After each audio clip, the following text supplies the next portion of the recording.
Take it a little slower. Wake up, Rick. I'm a different kind of cop. I don't wanna do your dirty work no more.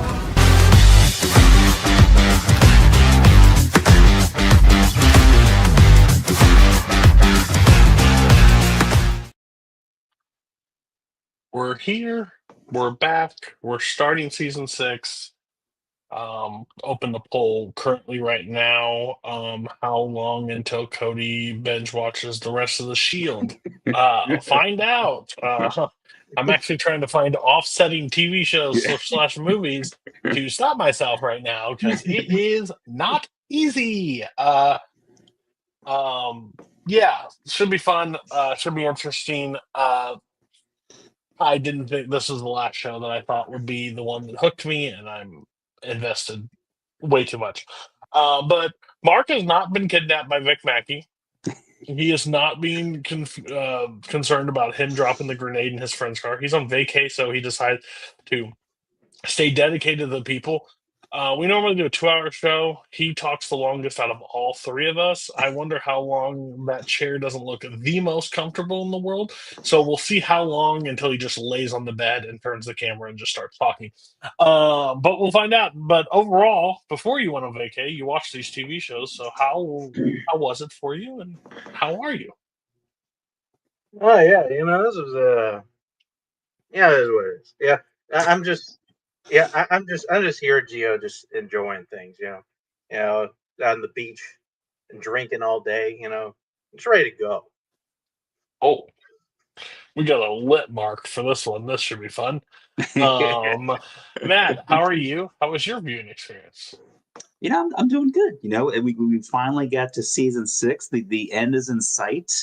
We got season 6 and then season 7, and then we're pretty done. So it's crazy. It's kind of flown by, but yeah, I'm curious to see how it's all going to wrap up now. I know, Cody, it sounds like you're having a really good viewing experience this week.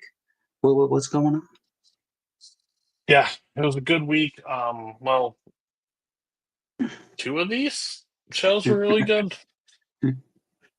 66 and a half was good on the other, so it's fine. We all know how I feel about dream sequences or coma sequences, so we'll talk about that when that happens. It'll definitely give us good content. Yeah, but we did make I did make an announcement last week that we will be announcing tonight what we will be doing after this show is over. So instead of just say it, I'll show you. So this will be following this season.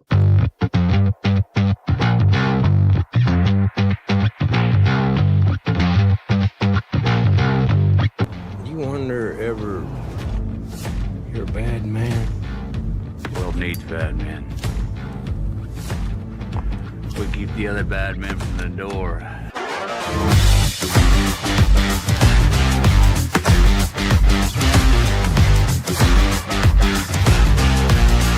So, I just wanted to get the gang together early in my tenure to say, yup.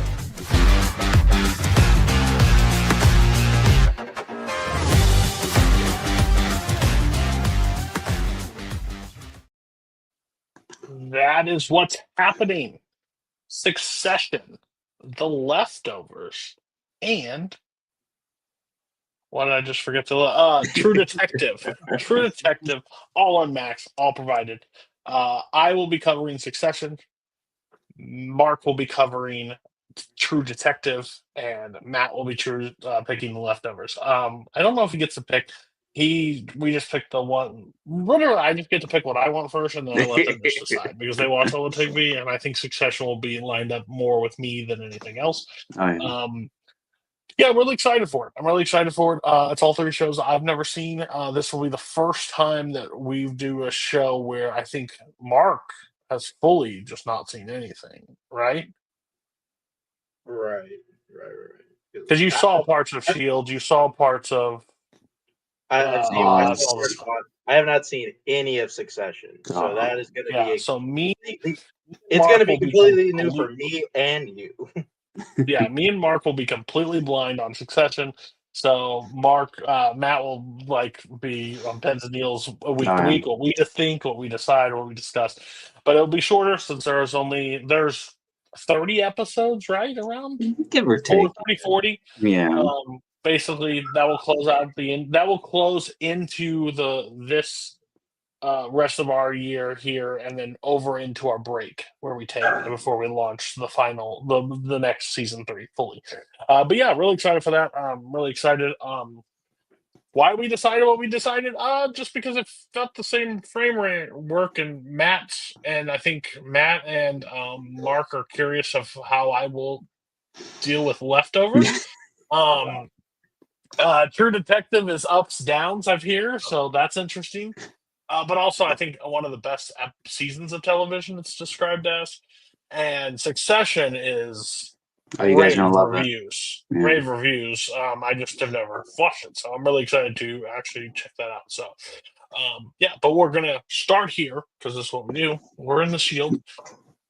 I've almost got home today. Well, I almost started it again. I almost started watching these 3 episodes again just because I wanted to. And I'm going to interrupt you a ton, and I truly apologize. No, I don't. You know what? That's the point of the show. I'm going to talk, so you're going to have to deal with it. So take us. All right, so we're going to start off season 6, episode 1 on the Jones. So we started off with Shane, Ronnie, and Vic all meeting at Lem's grave. They're still having some trouble finding Guardo. Haven't had any luck with that yet. They give Lem a nice little 21 gun salute by just shooting their guns directly into his grave, because the department kind of refused to give him any sort of police ceremony or anything like that for his funeral, since they pretty much just labeled him as a dirty cop. Dutch is having problems with people falsely confessing to Lem's murder in order to get some street cred or possibly get some attention off of their gang and stuff. Dutch and Tina question one such person this episode, in which they clearly know that it's a waste of time, that he wasn't involved with anything. Then we get over to another investigation. Tina and Julian investigate a shooting at a porn shop. They get a sketch of the suspect from the store owner, and then they discover that the suspect's been going around taking all the copies of one particular porn that was made by the owner of the shop that got shot up. Dutch and Claudette question the shop owner about the granny and the particular porn video. And they what a cover, man. Yeah, because I think it was, I don't remember the exact title. I think it was number 4 in a series, so it must be a good series. Granny in there, Granny 4 something like that. Yeah. Claudette goes to talk with her, and while Julian and Tina go around the back because the suspect, her grandson, is caught running out. And he was really just upset that his grandmother made that video in order to get bail money for him to get him out of jail for a previous offense. But now he's arrested again, so I guess it's a good opportunity for part 5 of this fan favorite series. So we'll have to wait and see what happens. I hope not. Let me get Claudette telling Vic to go investigate the arson of a drug rehab center. So the guys, they go and rough up Moses, who was Antoine's one-liner lieutenant from last season, who killed Kern during that warehouse robbery. So they ask about the arson. He gives them some info about some junkies trying to kick the habit with some withdrawal drugs from these clinics. They follow the lead to a Quentin Garth, who has been trying to beat the addiction himself and has been struggling with some anger. They go to his place and find his roommate has been murdered. Meanwhile, Dutch asks Kavanaugh about Amolia, and he tells her that she's gone to Seattle. Kavanaugh tells Dutch about what he had Aceveda tell Vic, and he says that's important because that gives Vic motive. Because Kavanaugh's kind of upset that no one's really looking into Vic about the matter. Claudette tells the guy. I hate him so much. Claudette tells the guys that there was no second deal with Lem. He never gave up any of the other cops. So they realize that Kavanaugh and Aceveda played them. He may not say a whole lot all the time, but his fucking facial expressions say everything. Oh yeah. I was gonna say, for some reason this news really seemed to affect Shane. We cut to him sitting in his a truck with a gun in his hand, kind of really thinking about things. Luckily, Danny comes up with a baby at that time. I think kind of reminds him about his son and new baby on the way. So he reconsiders what actions he was just thinking about taking. Dutch tells Vic that Kavanaugh is investigating him from Lem's murder. So Vic confronts Kavanaugh in front of everyone, and they end up fighting, having to get pulled apart. Yeah. Well, is that before or after? No, that's before. No, isn't Kavanaugh like in the thing, and he says you're off, and he's like, you got 24 hours to find me a case. Yeah, and then he already talked with the assistant chief of police, and then the chief like looks at him and like, you're taking this personal. Like, you just keep this done. He's like he's trying. Like 5 minutes after, he's in a fight with Vic again on the floor. Oh yeah. So right immediately after that, the assistant chief of police and Claudette are yelling at Kavanaugh, and the assistant chief tells him that he's done with all this. But Kavanaugh tells him, "I have proof." This time, he says that Vic used Amolia to set up the murder through the Salvadorians. So they say they want to talk with her. So now he's going to have to go to. Kavanaugh goes to see Amolia. Of course, she's scared of Guardo from the information that she gave the strike team last season. But Kavanaugh says, Kavanaugh tells her he's got a new way to help. All she has to do is say that Vic used her to set up a hit on Lem, and he even coaches her on what to say. While this is happening, Dutch shows up at her apartment or whatever, but Kavanaugh's able to call him and tell him they're going to meet up somewhere else and get him out of there. So after all this, Vic went and he goes and confronts Aceveda. Aceveda tells him that Kavanaugh was squeezing him too. He didn't have any choice. And he asks Vic, when's he going to take any responsibility? Which is kind of funny since Aceveda is also not taking any responsibility. And he says, though, he does say he's sorry about Lem. So, yeah, Aceveda's a good guy, really. Claudette tells Vic that the chief wants Vic to retire effective immediately in order to keep his pension intact. But Vic tells her that she needs him, and she says that she needs people that she can trust. Then we have Ronnie interrupts to tell them that Quentin has hostages at another rehab clinic. And then Vic looks at Claudette and be like, how are you going to get to do this? Just like...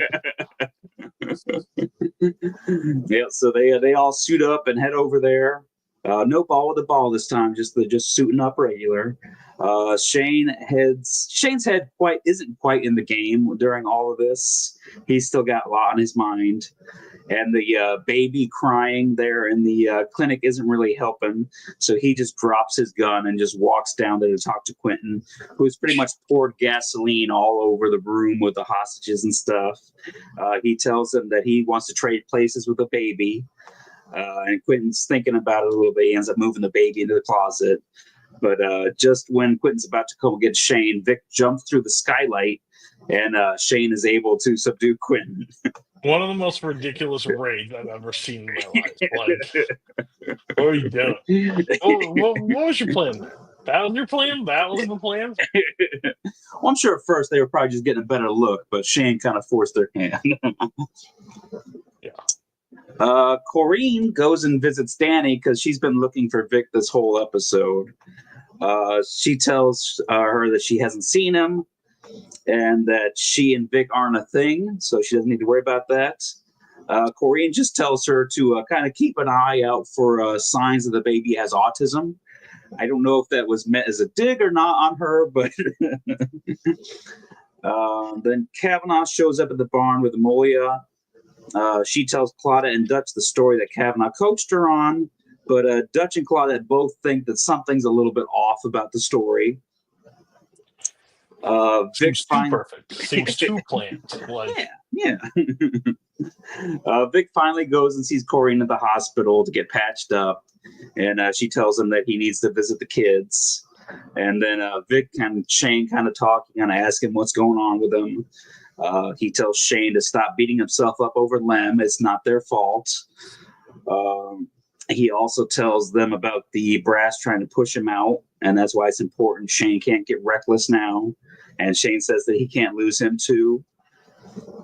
Meanwhile, then still at the hospital, Dutch visits Vic and tells him about what Amolia said, and they agree that they'll meet back at the barn so that Vic can give a statement. But a little bit later on, Vic calls and says he had a family emergency, so he can't just come in just yet. I love when Dutch was like, I gotta take you in. Am I under arrest? I just had to take you down to the barn. I'll drive myself. All right. No, he ain't coming there. The assistant chief police still isn't quite sure about the story because there's no evidence outside of her testimony. And he tells Kavanaugh that he can continue investigating, but if it gets personal again, he's going to lose his lieutenant rank. Then we have Vic confronts Kavanaugh at home. They kind of threaten each other a little bit. Vic tells Kavanaugh he's playing on a whole nother level now. He doesn't think he's ready. Dutch and Tina are following up on a report that I think looking into one of those people that have claimed credit for Lem's murder. And they are searching a house. They go inside and find that it's actually a brutal crime scene. I don't think they say just a few bodies, but then in the next episode they confirm it was 12 dead bodies, just all sort of messed up. Yep. Added to the kill count. Shield's starting off strong this season. You were not to touch back, but when you talked about Kavanaugh and Vic having that arranged like outside, he's like, nothing you haven't ever done. He's like, do you want to play this game? We can play this game. But then Kavanaugh does the one thing is like, hey, there's people looking at your house like this to make sure Vic does not go to his house that night. That's what's great. Like, oh yeah, it's crazy how he just like. Yeah. So after that, Vic goes to see Corrine and the kids, and he tells her about Kavanaugh, what's going on. And then he kind of sees Aceveda's on the TV giving a press conference, announcing to everyone that Lem was a dirty cop, and just kind of pinning all that stuff on Lem, burying his reputation and everything. And then we get one of our favorites in the Shield, a montage. Kurt Sutter episode, if you couldn't tell by the granny porno storyline. No, I just thought the music at the very end. Yeah. Man, we just tie this bit. Buddy, you got a trope. Like, it's really. If we ever do Sons of Anarchy, you're going to get this like every episode, sometimes twice an episode. I'm out. At the very least, when it's like this, it feels like it's kind of well placed. Yeah. And Sons of Anarchy is just fucking ridiculous. Like, every episode for no reason. Oh, And God, I have like. Sometimes it's I have done by a minute like of Kate Stiegel. I have a minute of runtime left. What do I do? Montage? I gotta fill a montage somewhere. Then you get montages opening the episode, you get montages ending the episode. The songs are just as random as like he had shuffle in his playlist. Like, I don't know. It's worked a couple of times. Julian, and during the montage, you see Julian visiting Lem's grave. Just a reminder that he's a very religious guy. Shane is hooking up with, I guess, one of the prostitutes or something from earlier in the episode, just trying to clear his mind of some stuff, just trying to get everything off his mind. And then we see Kavanaugh going through Vic's apartment or whatever he's staying at now, planting some evidence all throughout the place. And that is the end of our season premiere here. We can go step by step into the evidence later, but you want to talk about the biggest amount of bullshit. Like, Vic would be the dumbest human being on the face of this planet to do what Vic has not been able to be caught, and you think he's this dirty forever. He hasn't been able to be caught forever, and you're thinking this is he just leaves master plans all over his apartment. But see, that it was a personal thing, so he wasn't thinking as clearly as he normally clearly is. you can tell. This is such an intense storyline now. Like when he's planting stuff and he got her back, the CI back on board with him. I was just like, "There's no like this is just again it." I know it needed to peak because we were already at its breaking point, so the storyline needs to peak and finish at some point. Mhm. But man, to kick it off with the season and let the whole other season roll, so wild for me because I don't know where we go. Mhm. Like I have ideas now after watching episode 3, but like I don't know if you can get as strong as where we just were. Like, but you're saying we Yeah. do, so I give you credit. But Season 7 picks back up. I'm not going to say season 6 is going to stay consistent, but that's fair. I mean, listen again. Mark is dead on the water. Like with his prediction this season, this series, he has no shot of redemption. I'm team his wife actually, and we'll talk about that. I'm team his wife on this one. We've always been Team Trudy. Team Trudy's a fucking baller. But overall, a really good episode. I love the Kavanaugh Vic 1-2. They're both really good actors, so it just really works. Mhm. Yeah. Yeah, Kavanaugh, he's like man, he was really fishing for that 3-time bad guy of the week. Like just man, he's just putting in the work.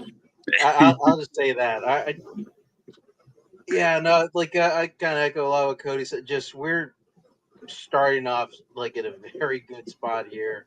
I'm very curious how long it's gonna go. How long we're gonna like do this dance of is Vic gonna find out? Is Shane gonna keep it together? Like how far are we gonna go with this? Like that's really neat. And that we just got peppered in with a number of like really cool episodes. And and probably one of the lesser storylines here of Corinne being shitty to Danny for no reason. Like I like that reoccurring bit. That's great. Telling her, hey, your kid's gonna get autism. Like, was that this episode? Yeah. Oh gosh, yeah. What about autism? I was like, geez, what are we doing? I just want to put this out there. I don't know this for factual because it's coming two ways. Shane's admitting it to Vic, or Vic's going to find tape of it. Mm. Like find tape of him being in the area, like Kavanaugh having those clips, like of him driving near the area and saying that he wasn't there. Like that's the only thing I can see. Like I don't know if that's true, but he's getting dangerously close to admitting it every fucking time. And Shane slips up something fierce in one of these episodes coming up that we'll talk about here in a minute. Yeah, crazy. Yeah. I think it's next episode. It might be. It's either that's one of the. It's when Kavanaugh's interviewing all the people, like still like to get the information, like while Vic's on the run. Mm-hmm. All right, so I guess we can jump into episode 2, Baptism by Fire. Oh, yeah, that means a banner change. So we get Ronnie tells Vic that Claudette had him and Shane followed. Wait, Ronnie tells Vic that Claudette had him and Shane follow up on a lead about the San Marcos massacre, which is what we're calling followed and following up. Following up and followed are two different things. So they're helping out with that a little bit. They go and visit a Jupo, who is the founder of the Salvadorian gang, and it definitely reminded me of the guy from Breaking Bad there with his little ding ding ding. But I think this is still a pre-Breaking Bad world when this episode comes out. He gives them Guardo's phone number after Vic kind of convinces him that it's probably in their best interest. He kind of goes about how your crew kind of respected the police back in the day and stuff, but the young folks, yeah. So they had an agreement. So he gave him Guardo's phone number. A cop calls Vic to warn him that they are searching his house, which Vic isn't really too concerned because he doesn't have anything to hide at his house. But Dutch does find some evidence that Kavanaugh planted, including a map showing a circle over the area where Lem was killed. And then Billings finds the rest of the evidence, which you already have Billings also agreeing with Cody that Vic wouldn't be so careless with this evidence. So if you got Billings saying that, it's probably not a good start. Yeah, like, wait, you're meaning to tell me he left all that stuff? Vic didn't kill Lynn. Like, that's just everybody's like, wait, you make no sense. Like, I'll get you on everything else. I'll get you that he's a corrupt cop, that he's done some shady shit. What I'm not going to buy is he killed one of his own. I don't believe you at all. Especially not poor Lem. The guys here on an APB being issued for Vic over the radio. So that's when they realize that something's going on. They end up tracking the phone number that they got for Guardo to a home. They go and check it out. It belongs to Guardo's girlfriend, and she just happens to come home while they're there. So they kind of just hide off in the bedroom while she makes herself some lunch, and she calls Guardo on the phone. Then she leaves, so they're able to get the phone number that she used to call him. They find out it's a phone number in Mexico, so that means Guardo is hiding out in Mexico.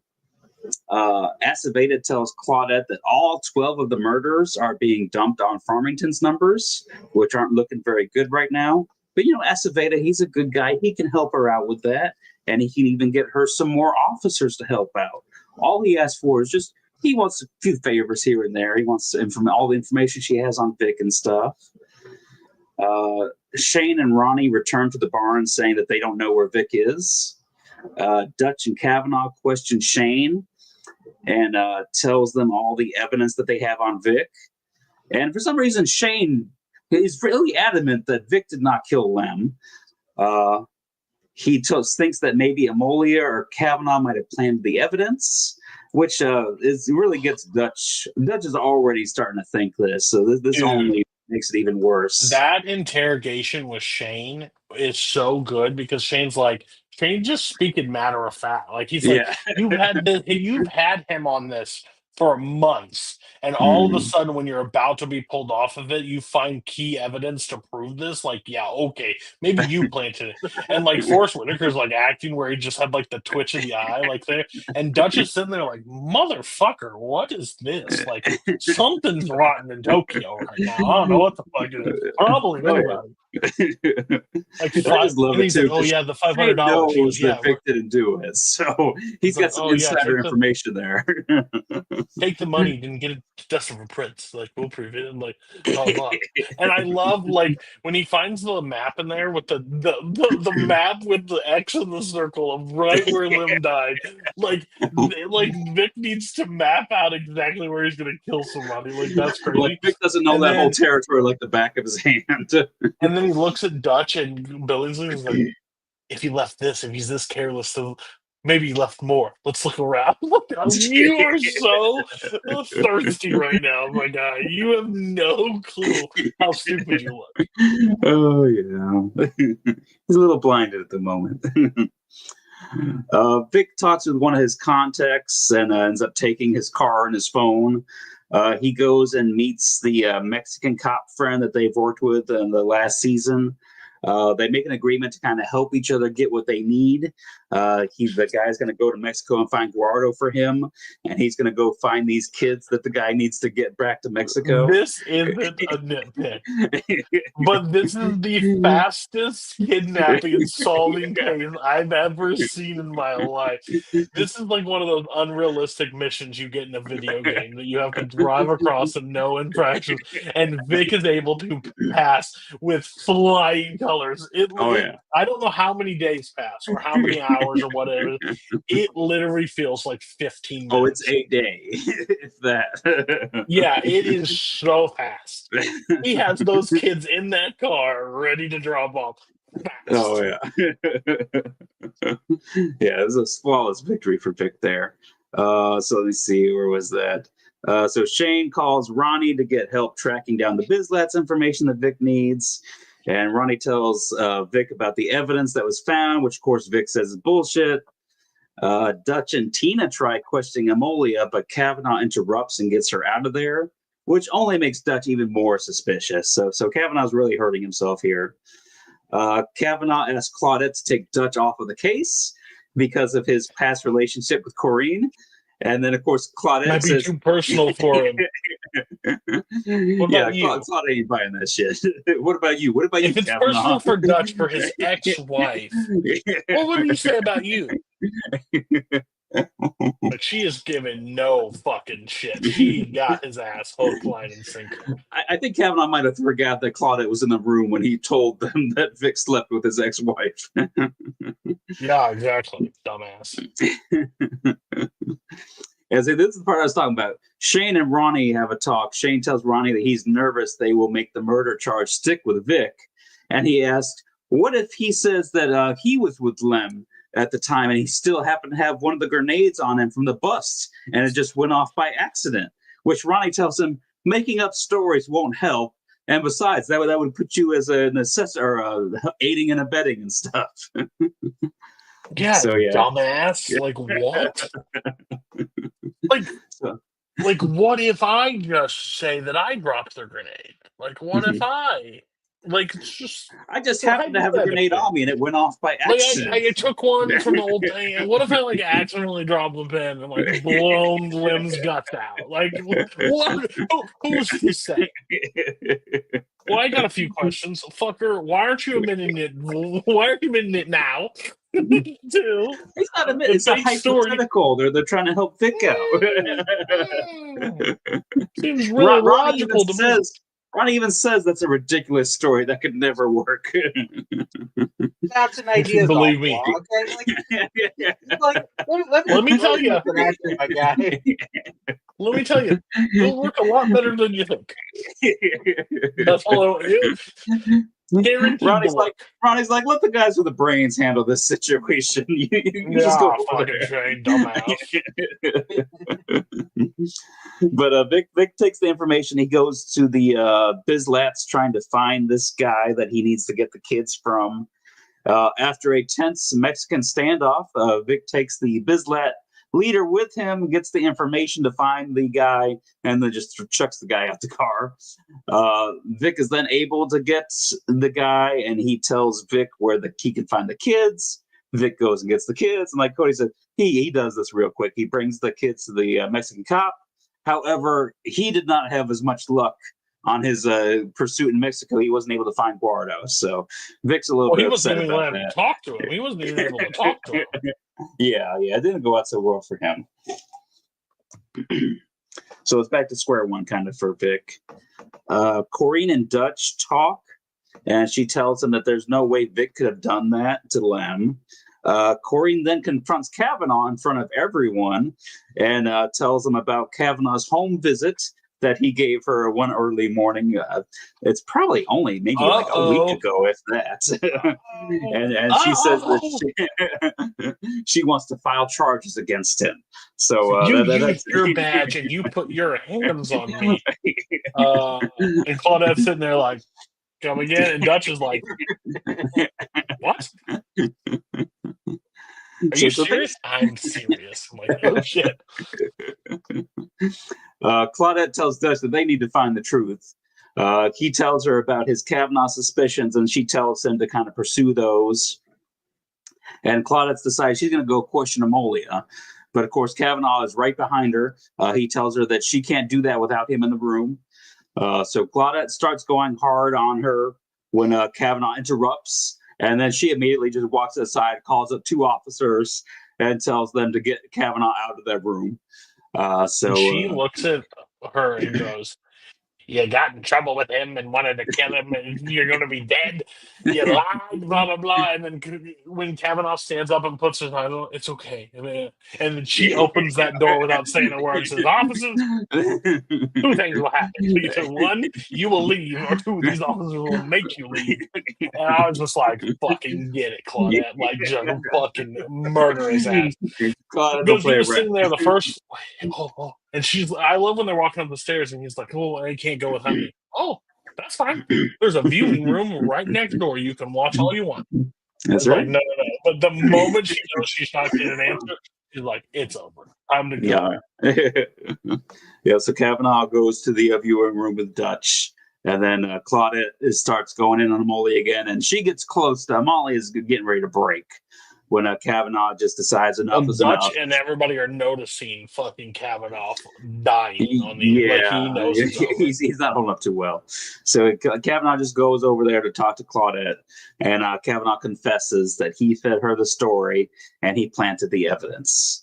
Of course, Claudette is disgusted with Kavanaugh at this point that he threw away his integrity just to get Vic. Kavanaugh's I read it wrong when it first happened. I don't know if everybody else read this wrong. Now, Mark, is this when you watched it? No, he didn't make it this far. So this is new for you too. New, yeah, brand new. So when he opens the door and he goes in and he goes, I did that. I planted on a bad cop or whatever. Mm-hmm.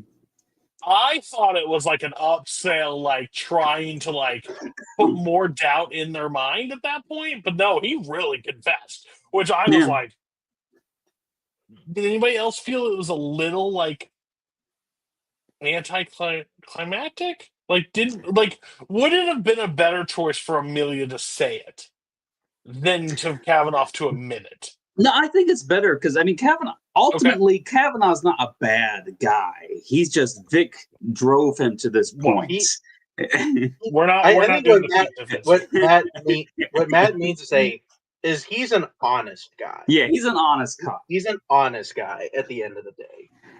And that's why he doesn't have the stomach for this stuff, and he doesn't have the experience with it. And like he said, Vic is a bad cop.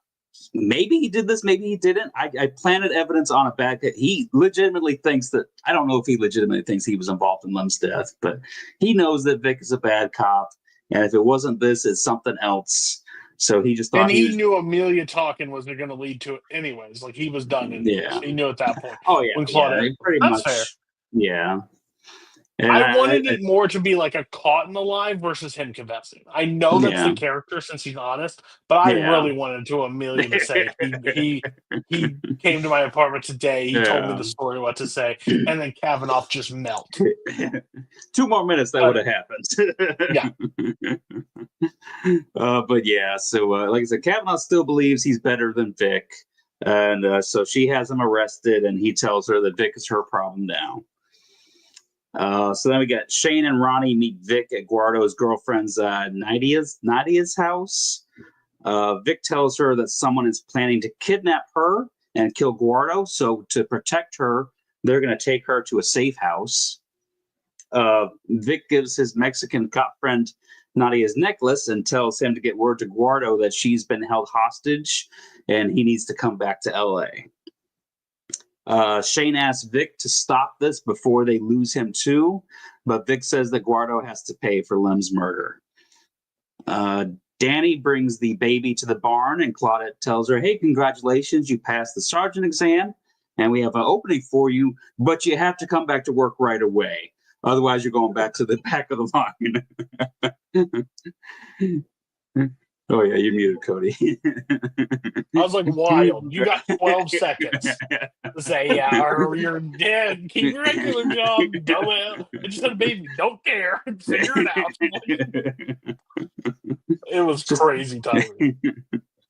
Her mom's visiting. She can help out for a little bit. True. Yeah. Claudette tells Shane and Ronnie that they can let Vic know the case has been dropped. He can come back now. Both Shane and Ronnie tell Vic that they need to let Guardo go, but Vic just can't let it go. He needs to get this guy for what he did to Lem. Vic goes to visit Kavanaugh in his cell. Vic tells him that he wasn't ready to play at that level, and Kavanaugh just tells Vic, "Stop, bitch! You ain't ready to play my game." And Kavanaugh tells 12 Vic hours playing my game, you died. Yeah, Kavanaugh just didn't have the experience. He wasn't ready for it. Kavanaugh tells Vic this wasn't his time yet, but it will come. Kavanaugh says his conscience is clear and that he's at peace with everything. And Vic says that he will be soon enough. And that is the end of episode 2. So a lot happened. I believe this is... I don't know if we see Kavanaugh again. I think this might be it. Because I think he was contracted for 13 episodes, and the last season was 11 episodes, and then they just kind of closed out his story at the beginning of this season. But yeah. So do you think they would have let it play longer, or do you think they have this still like? I guess they had to fit it within 13. Yeah, because it was just like a one season story arc, pretty much. But the way they did these 2 seasons here, that kind of, and I think it's for the benefit, because that way he kind of carries it into the season here, kind of starts it out strong. So I thought that worked out pretty good. I agree with that. I think I don't know how it does if it carries longer than this, because I think overall I thought the story had ran its course.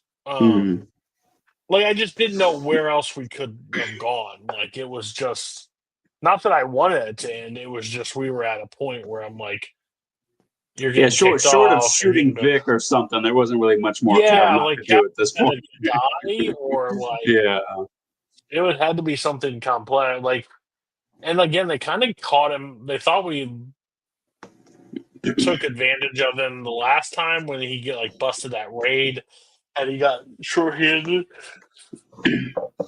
But overall, I think this is one of the absolute best episodes of The Shield so far. One of the best episodes we've done this season. I think the Kavanaugh admitting it, Claudette in full force, Vic hunting down this other which, as ridiculous as it is, it was filler.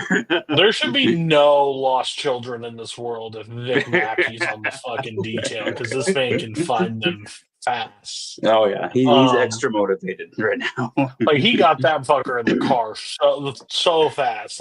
Drove all the way in, put one bullet in the chamber, got him out of there. They don't know anything about guns. Of course, I think they said that most of them were high and stuff at the time. He's just too high. Yeah, you remember you dropped it? No, buddy, I had one in the chamber. This man went in with one bullet.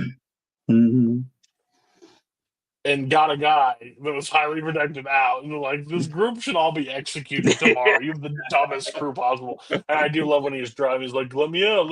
He's at least slow down. No. And then he goes to that big guy. He's if somebody wants you dead. And normally, I don't care. But today, I do care. Yeah, I think it's one of the best episodes. I think it concludes that story so well. Oh, yeah.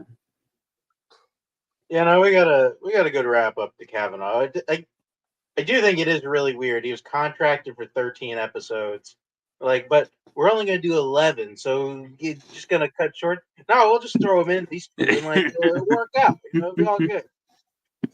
Yeah, I that whole story was just cracking me up the whole time, just because this is how somebody shittily tries to color around the edge. It's it's funny just how bad Kavanaugh was at being a dirty cop. It ultimately is what gets him caught, and it was the natural progression of his story, as he tried to do everything at least somewhat by the book last season, try to get Vic.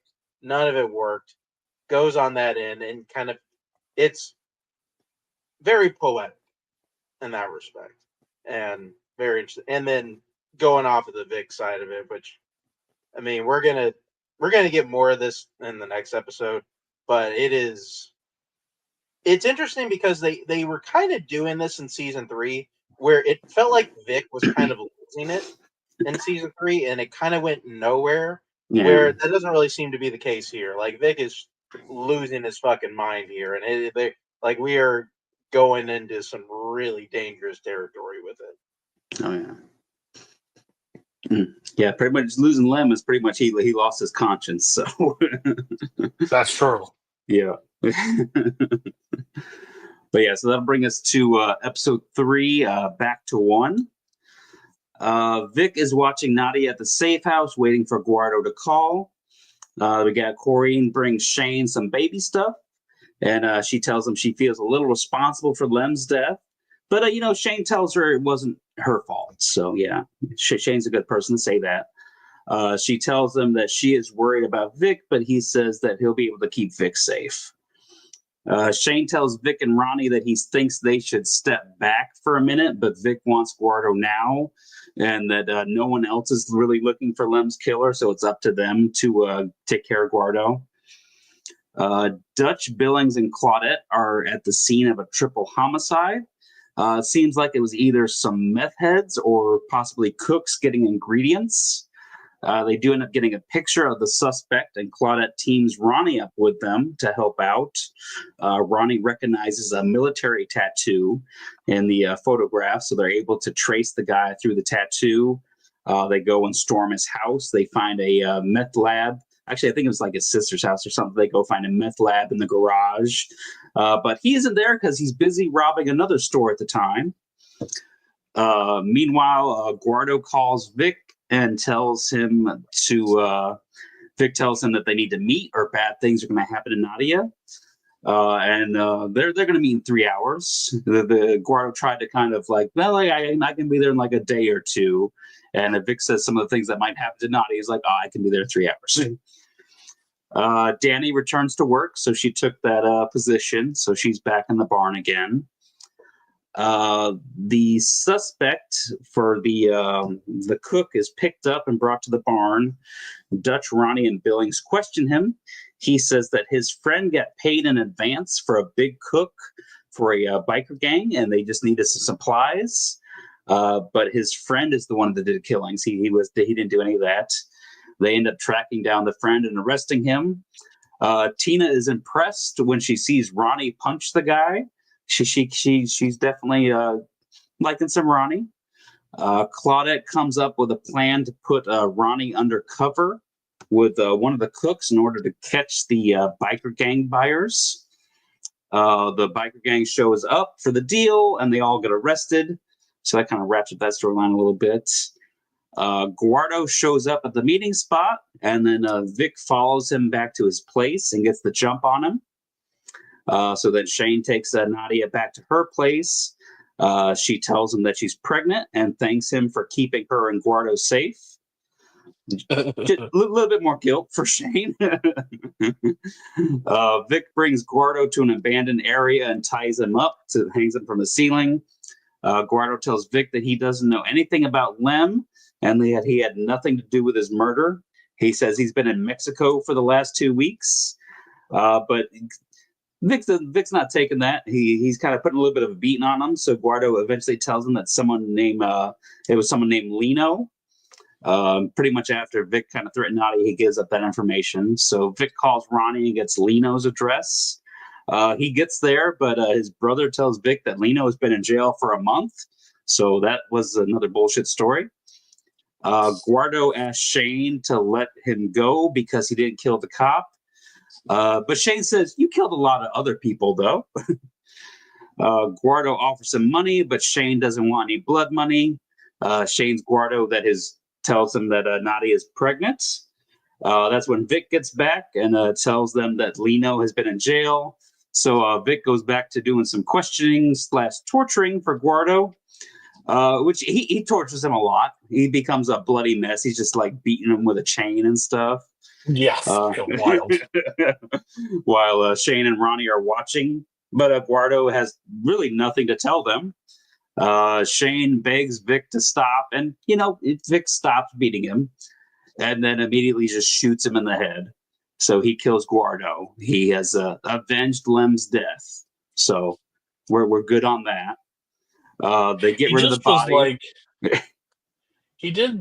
I think Shane said, so for me, if he would have said something, he would have already said it.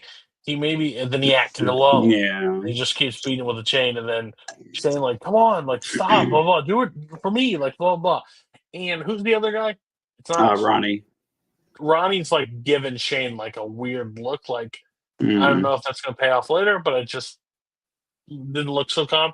And then when Vic just pulls out the gun and shoots him, he's like, then he acted alone. You're right. He acted alone and then killed him. What do we do with the body? Hope no one ever finds it. No one will find it. Move on. Yeah, the conscience is gone. He is full crazy at this point. But he avenged Lem's death, so I think maybe he'll settle down a little bit now. That they get all that burden off of him. But like I said, they get rid of the bodies, so it's not going to be found. So that way they can keep Guardo will still be the primary suspect for Lem's murder for the investigation. Dutch takes Tina home to see his detective files, which he recommends she start keeping some detective files. When they get there, Tina asks him, "Is this a date?" And he's like, "Do you want it to be?" But before we can get an answer to that, we see is interrupted. There's an ICE agent sitting on his porch, wanting to talk to him about one of the suspects that he's pursuing for Lem's murder. She tells him that the guy is undercover inside with the Salvadorians' operation. But she tells him that Guardo wasn't involved in the killing. He could have been because they've been surveilling him. And Guardo is currently back in town, so maybe Dutch should focus on finding out why he came back to L.A. And then we get the guys kind of cleaning out Lem's locker. And then Claudette comes in and gives Vic the file for Officer Kevin Hyatt, who she wants Vic to help train. And Vic says, like, I get to choose who's going to be on my team. And she's like, he's not going to be on your team. You're going to be training him to replace you because in about a month you have to retire. So that is the end of this A lot episode. can happen in a month. Oh, yeah. I think it's, be honest, not a great episode. No. I mean, the main crux stopped last episode. And the real storyline hasn't picked up yet. I don't know if it will. I don't know when. But Shane Killing Lim has got to come out at some point. And that's what we're waiting on. Without that storyline now, one, I guess we do hear from Dutch, and Dutch is with the little cop girl and goes, Tina, "Is this yeah. a date? Do you want it to be blah, blah?" And that girl from someone is on the porch. Ice, Hearn, yeah, Hearn, and she's like, I don't know who that. Am I supposed to remember who that person is? She's He representing? was just he's been looking into him in order to get to Guardo. Because he's been trying to investigate Guardo, and I guess he's a guy that works in like the same operation. So he's been trying to get a hold of him. I think he called this ICE agent and left a message for her, so that's why she came to talk to him. Yeah, but she's telling him that you're barking up the wrong tree. It wasn't Guardo and stuff. So yeah, now Gordo's gone, and like he'll still be Lem. So that will be like some sort of mini story going on, and what happened to him. But like, I don't care about that personally. I don't think I don't think the overall story will be that important. So yeah, I'm interested to see where they go because they got what? This is normal 13 episodes. No, this is 10 episodes this season. Oh, 10. Okay. Yeah. So because like I said, it's pretty much kind of like part 2 of season 5, kind of. Yeah. Okay, so we'll see how they finish it. I don't know though, but it doesn't seem. It seems weird where we're at right now. So, I don't know. Honestly, I like this episode quite a bit. I really like. I mean, I really like. Honestly, I was really entertained of the side story of like Ronnie just kind of speed running through an investigation with Dutch and Billings, and like Billings acting like, "Oh, looks like I'm the badass of the crew." Like the dumbest thing ever. Like Ronnie's wanting to get the fuck out of there, but at the same time, Tina is like giving him the eyes like, the entire time. It's really funny. But Dutch picks up on that too. He's sitting there like, this guy doesn't understand. I'm putting in the work that pimp guy told me about a couple weeks ago. Like, it's been working. And like Ronnie comes in and slams this guy on the ground. Some total bullshit. But yeah, like I am really loving this chaotic Vic. Now I'm curious to see if that's going to come back at all, just because like he believes the murder is avenged. So I'm interested to see where that goes. But like I love that part of the story and how he's just beating the fuck. Like that scene in general where he's beating the fuck out of the guy with that chain and he just shoots him in the head. It's fucking you really need to go see somebody. You need some help. Which I think that's like only the third person we've actually seen Vic kill on the show, really. Which is crazy when you think about it. Interesting. Right. now I think we're also like in a very cool point, just long-term story, and I'm not 100% sure which is more interesting. In all honesty, and I may get a look here, but I don't care. Like it's whether or not if Shane, if like Vic figures out that Shane killed Lynn, or Dutch figuring it out. I'm honestly on the fence about what's going to be more, because Dutch is closer to this than he's probably aware, because he at the very least knows, okay, it's not the Salvadorians anymore. I'm barking up the wrong tree there, so it's got to be something else. So I'm very curious, at least how that's going to go, or at least how Dutch plays into figuring out like who actually killed Len.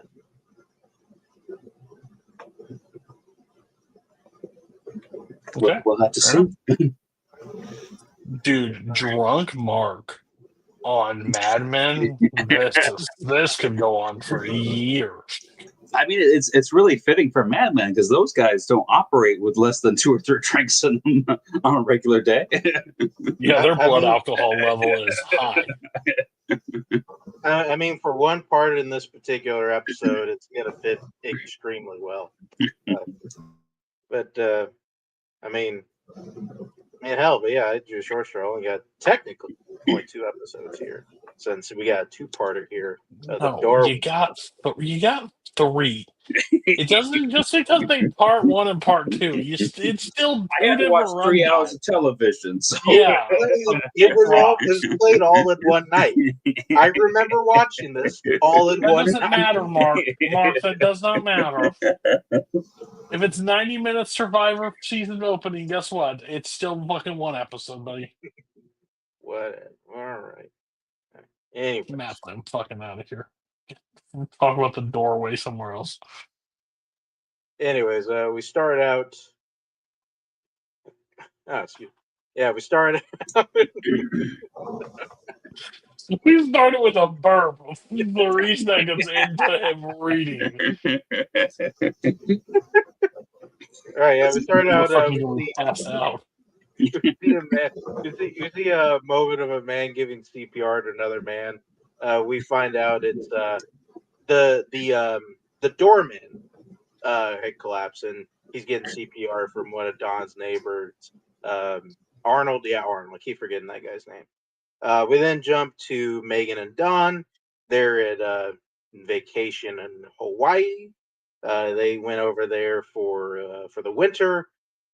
And Don is working on that Royal Hawaiian account, trying to work out some type of campaign for them.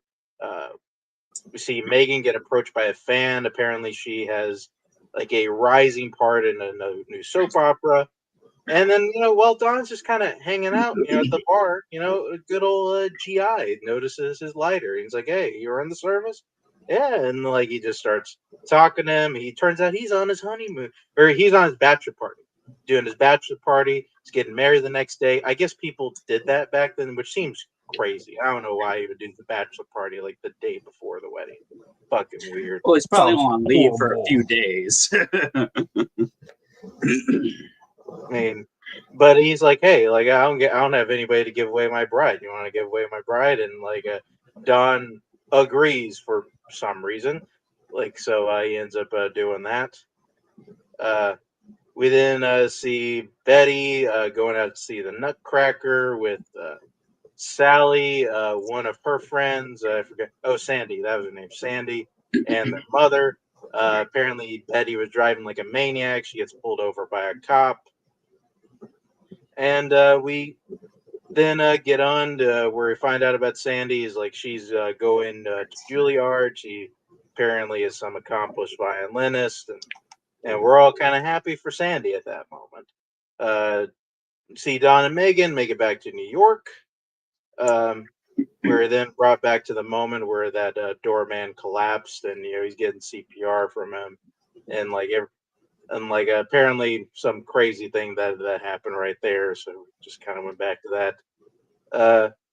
Then we see Betty go in and run into Sandy in the kitchen, and she just kind of wanted to be alone. She admits though to Betty that she didn't get into Juilliard, and it's something that she's like embarrassed about, and is contemplating about running away from home. And Peggy doesn't really like that, or Betty doesn't really like that. Peggy though, she's got to fix like something for this headphone account. Apparently, like some comedian on Johnny Carson made some joke about lending or about like having ears for a necklace, and they had this campaign about lending ears. And it's going to be on the Super Bowl. So like, yeah, we can't deal with this shit. And she also had to watch like some guy's like hackneyed impression about the comedian. He thought he was going to perform it for the headphone people because he's a fucking idiot for some reason.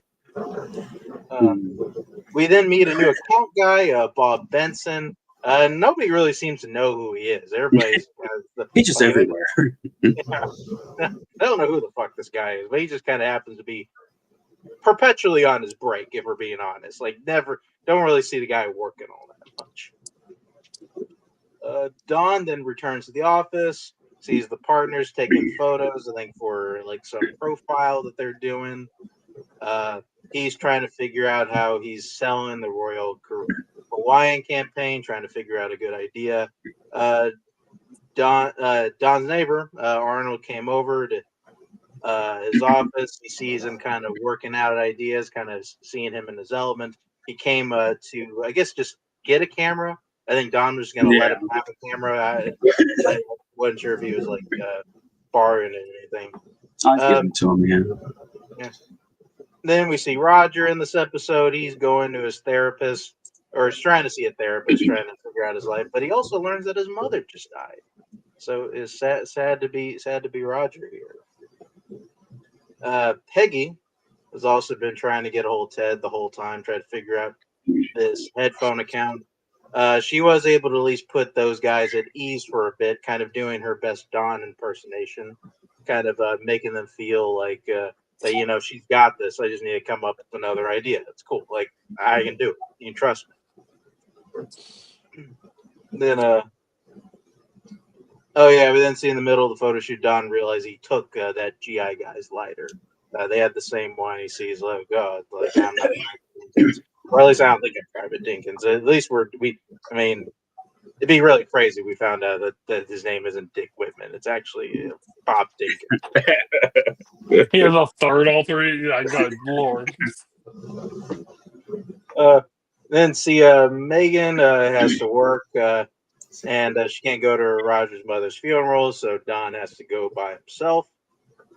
Betty, and then hears from Sally that her friend Sandy left early for Juilliard, and Betty is like, we skipped over the part where Henry is in bed and Betty comes in there, and she's like, "Oh, I saw how you were looking at that girl. Why don't you just go in there and rape her? I can get the kids out of the house so you can just have your way with her." It didn't feel like super, important. I think that's a wild Betty moment. So Betty wanted to replace her daughter ASAP, and that's weird. I feel like I was about to make Betty look good, and like it's not. You do a real good job of selling the wrong people, the right people, and the wrong people, man. Well, yeah, but anyway, yeah, so Betty realizes that Sandy's ran off, and so she's gonna try to go out and look for. She told her about like some area of town that she knew about, so she's gonna go and try to find her around there. We then go into Roger's mother's funeral. Everybody's like showing up.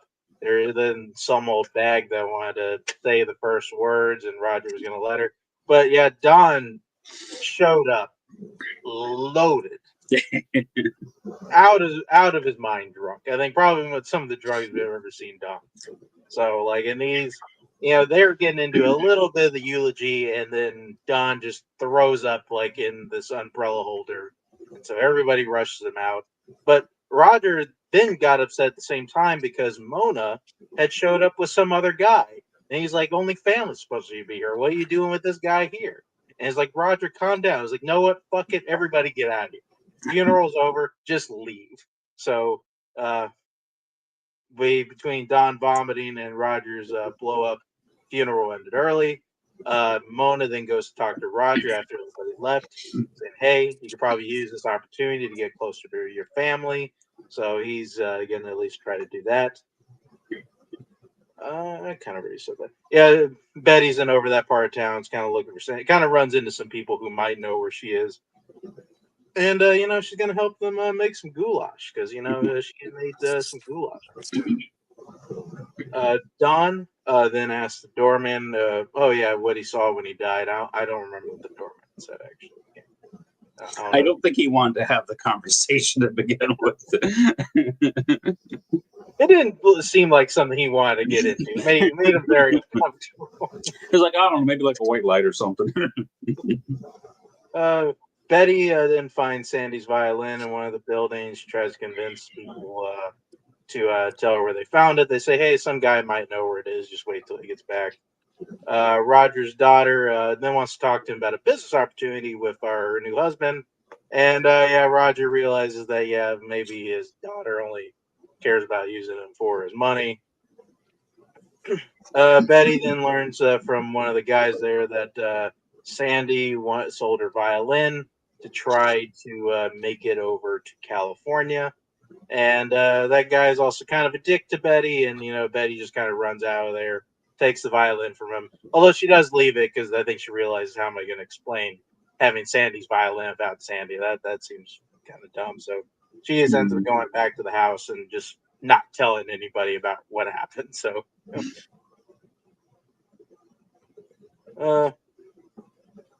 we then see Peggy and then she's trying to work out these headphones ideas, but she's kind of being like a bit of a dick to like our creative team, while like her boyfriend's what's that guy's name? Well, Abe is there. Yeah, Abe. We gotta deal with fucking Abe. God damn it.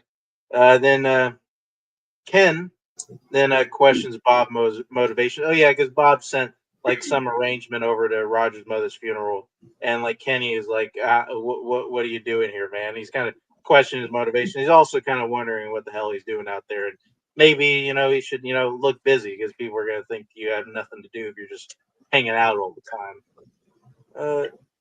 Don then has a meeting with the Royal Hawaiian people, but like his idea just kind of made them think of death, which I mean, I don't know what he was thinking. Like it said the guy just take off his clothes and walk off into the ocean. Like and he just that doubles only down means on one it too. thing. I don't know what Like, no, this is the right idea. If you want just like pictures of a hotel, you can get that from anywhere. I mean, and then he goes over to Stan and is like, hey, does this make you think of death? Like, yeah. What's so great about it? So yeah, that made it didn't go super well. Like they gotta keep mulling over the stuff. And then I guess also Betty dyed her hair for some reason. I mean, I'm not 100% sure what that was supposed to mean, but she did it. Roger then hears the news actually of his shoe shine guy. His shoe shine guy also died. And at that moment when he realizes, I guess he's all alone and maybe there's not really anybody that cares about him, and his mother dying, all that kind of hits him at the same time, and so he just kind of silently breaks down in his office. Don and Megan then have a little party for New Year's. They're showing off their pictures of Hawaii about all the good time they had. We then go into it looks like Stan and Peggy are having regular phone calls, like good old fashioned chums. So, Buddies. yeah. And then, in the middle, he hears about her idea about the headphones and that she kind of figured it out. And Ted kind of tells her, hey, maybe tell your guys they can go home. I mean, you got to, maybe learn how to be the boss. They're going to go off of your lead here. And Stan then does kind of mock her later, like after he gets back on the phone, it's like he likes you. And then we then get in the middle of their party. Their friend Arnold then gets a house call. He's like brought up he was a doctor, so he's going out in the middle of the Snowstorm to go help somebody, and he imparts some words of wisdom over to Don. Right before Don goes up to his apartment to go and fuck his wife, because Don is now having yet another affair with that guy's wife, Sylvia. So Don is back up to his dirty dick tricks. And that is the end of the doorway. Not just his dirty tricks, he's doing it with someone in his building, and he's becoming like best friends with her husband. Fucking stupid. The dumbest thing Don has done in the show. Like, I don't know what he's thinking. But he's getting feelings for this girl. But yeah, I mean, I thought this was a good start to the season. I really love the Peggy Stan dynamic with their phone calls at night, their late night phone calls, just kind of talking to each other about their days and stuff at work. I almost say that Stan would be a better guy for her than Abe, but they're just good friends. So, but yeah, we definitely need to do something about Peggy's taste in men and get her somebody better. Yeah, and the Betty stuff was just interesting. It was stuff. I like the Bob Benson character. I don't remember him too much, so I don't remember what's happening with him, but I know something's going to happen with him. And yeah, I mean, Roger's having a tough go of it. The Mad Men's trying to compete with some of the other kill counts. They got 2 in these 2 episodes here alone, so people are going to start dropping like flies, I think, for the rest of the show. But yeah, overall, it's good. Yeah, Don is just... I know Kavanaugh did some bad stuff this week, but it's going to be hard for me not to say Don's the bad guy this week. Yeah. Don's a piece of shit. Like, didn't have to marry her. Didn't have to get into another relationship. Like, shamed Pete, like, last season or the season before, but like, oh, once you have something, like, I would give it up to have that, blah, blah, blah. And then she's an actress now, fucking, I'm just gonna fuck somebody else. Like, you guys are talking about, like, proximity. I mean, Why don't you he just stayed invite her true to to her live? for a whole season, so I think that was a good effort in Don. I said this, I think, back in season 3 of Don's ill-advised affairs. And like he probably, and I think I said then, he probably has one that was maybe more ill-advised than the teacher one. Mm-hmm. This one, yeah, by far his most ill-advised affair. Makes no sense. Is it the next episode or whatever when she stops by? Or is this in the doorway, both of them? No, like that's next episode. Yeah. So, yeah. Oh yeah, like it fucking gets worse next episode. yeah, he's so dumb. Like Don is so unlikable. Like absolutely unlikable. He just is like I get the charm and stuff. He's just a douche. Like he just doesn't like he's mean to Peggy, gets her gone. Betty, of course, psychopath. Megan does nothing wrong. I'm just gonna bone this chick up the street. Like, then why'd you marry Megan?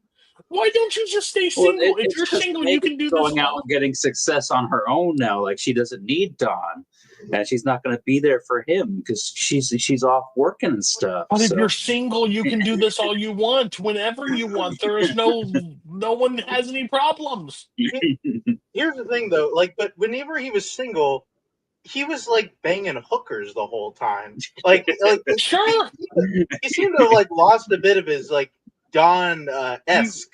Mark, I don't know how plastered you are right now, but your defense is that he was just sleeping with hookers and not emotionally manipulating the married women he was with. I think maybe that's part of the thing for Don. He needs like the added danger or the this is something that's bad. Yeah, I'm not defending Don. I'm just trying to make sense of his actions because they don't really make a ton of sense. You're completely right. No, like I don't know what he's doing. Therapy wasn't a big thing back then. Oh, he's such a bitch. Okay, I guess are we good to go on to I think so. Yeah. collaborators? All right, let's finish this one off.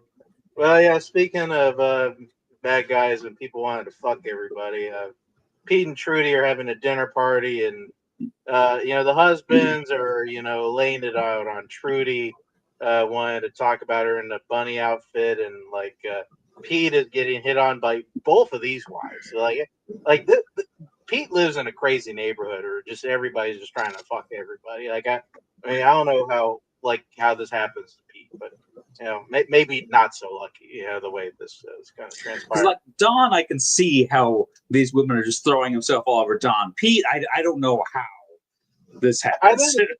I think it's the hairline. I think that's what really does it for Pete. Women were fucking desperate in the 60s. That's for sure. He looks like a kid that just came out of got pushed in a locker and emerged from the locker wearing a suit. Like, he doesn't look like he should be getting anything. I still don't even know how he pulled Trudy, so it's just the mystery of Pete's aura. Well, we'll get more into this. Yeah. But Don then has an awkward encounter with Arnold and Sylvia. Like, he pushed the elevator down to her floor, and then he catches them fighting. He's like, "Oh fuck, I don't know why I did that." He's like trying to quickly push a button, but Arnold gets in the elevator, talks about him and about what they were doing, and Don is like, "Oh shit, I forgot my smokes," and so he goes down.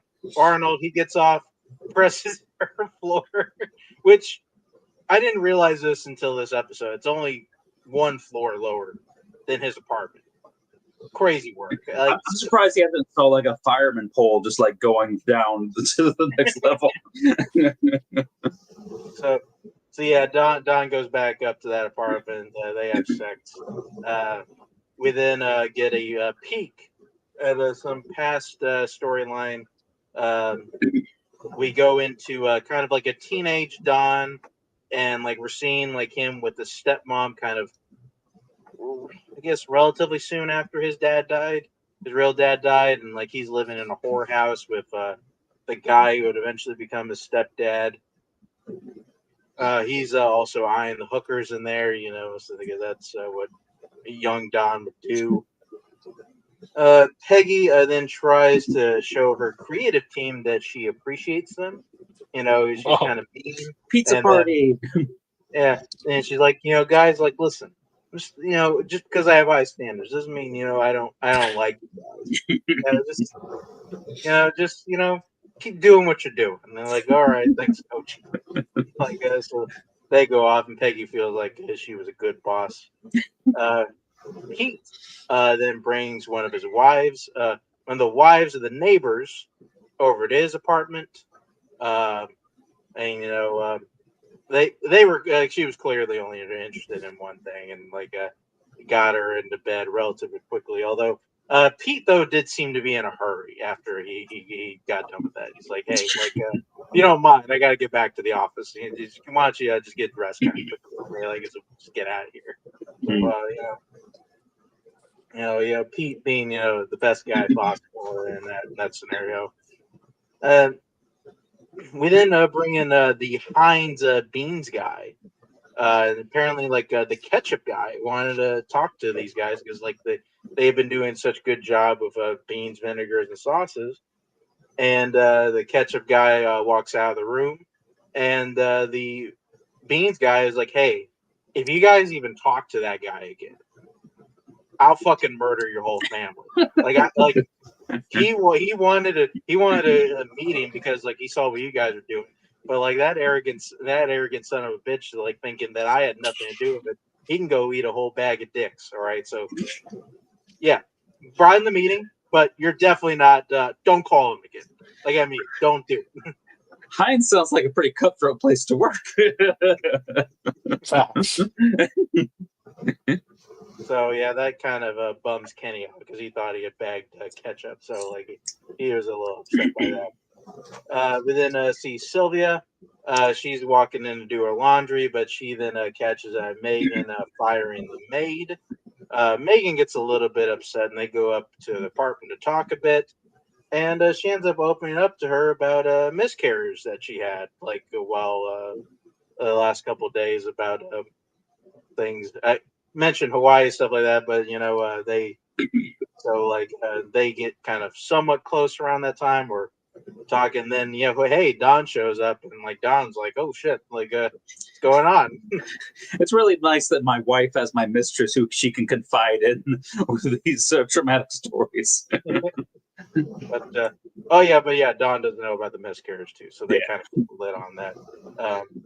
We then see Peggy have to deal with a bit of a childish practical joke when she finds some like feminine hygiene powder like on her desk, and then trying to think of a campaign for that. So Peggy still has to deal with sexism in the office, even though she's the boss.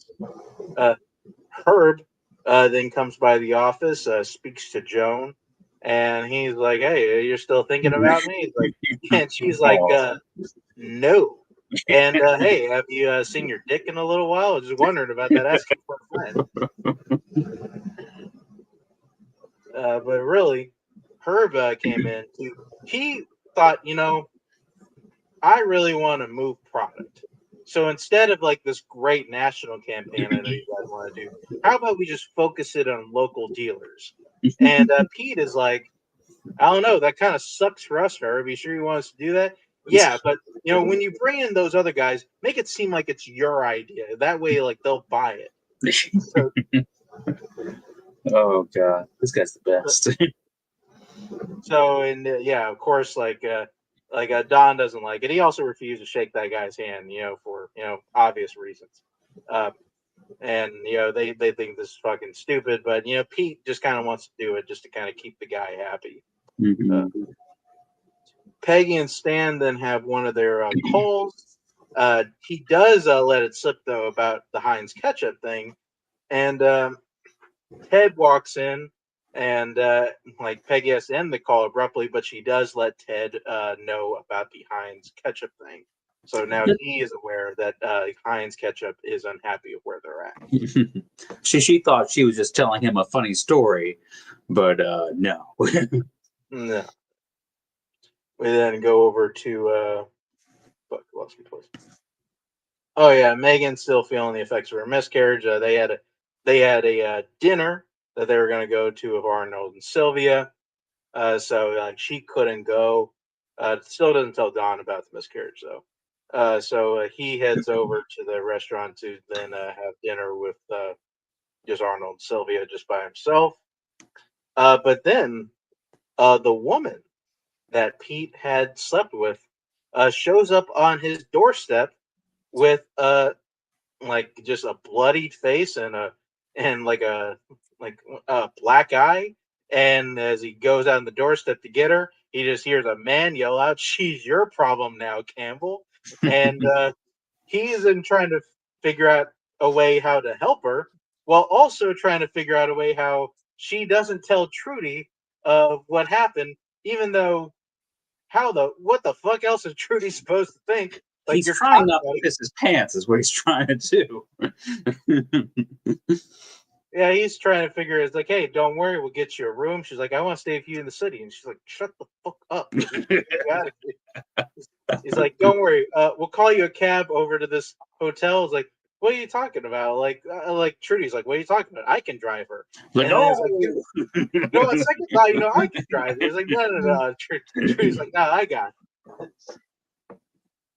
So yeah, Pete's really going through it, at the moment. Yeah. Well, also he then pulls the famous. I don't think I've seen a man over 30 pull this move of faking being asleep. When the wife gets home, so he doesn't have to have the awkward conversation. So he pulls that one. We then see while they're at the restaurant, Arnold actually gets called away on more doctor business, and now it's just Sylvia and Don alone in the restaurant. They can have their night out, but she still feels kind of uneasy, especially after hearing the whole miscarriage from Megan, and then, but Don, it gives her like some sweet talk, I guess, saying about like just wanting to get her or want her to feel shitty until like he takes off her dress or No, whatever. And Don gets her like the best line is like, "Oh, I get it. You just want to feel shitty right up until I take your dress off, which I'm gonna do." Yeah.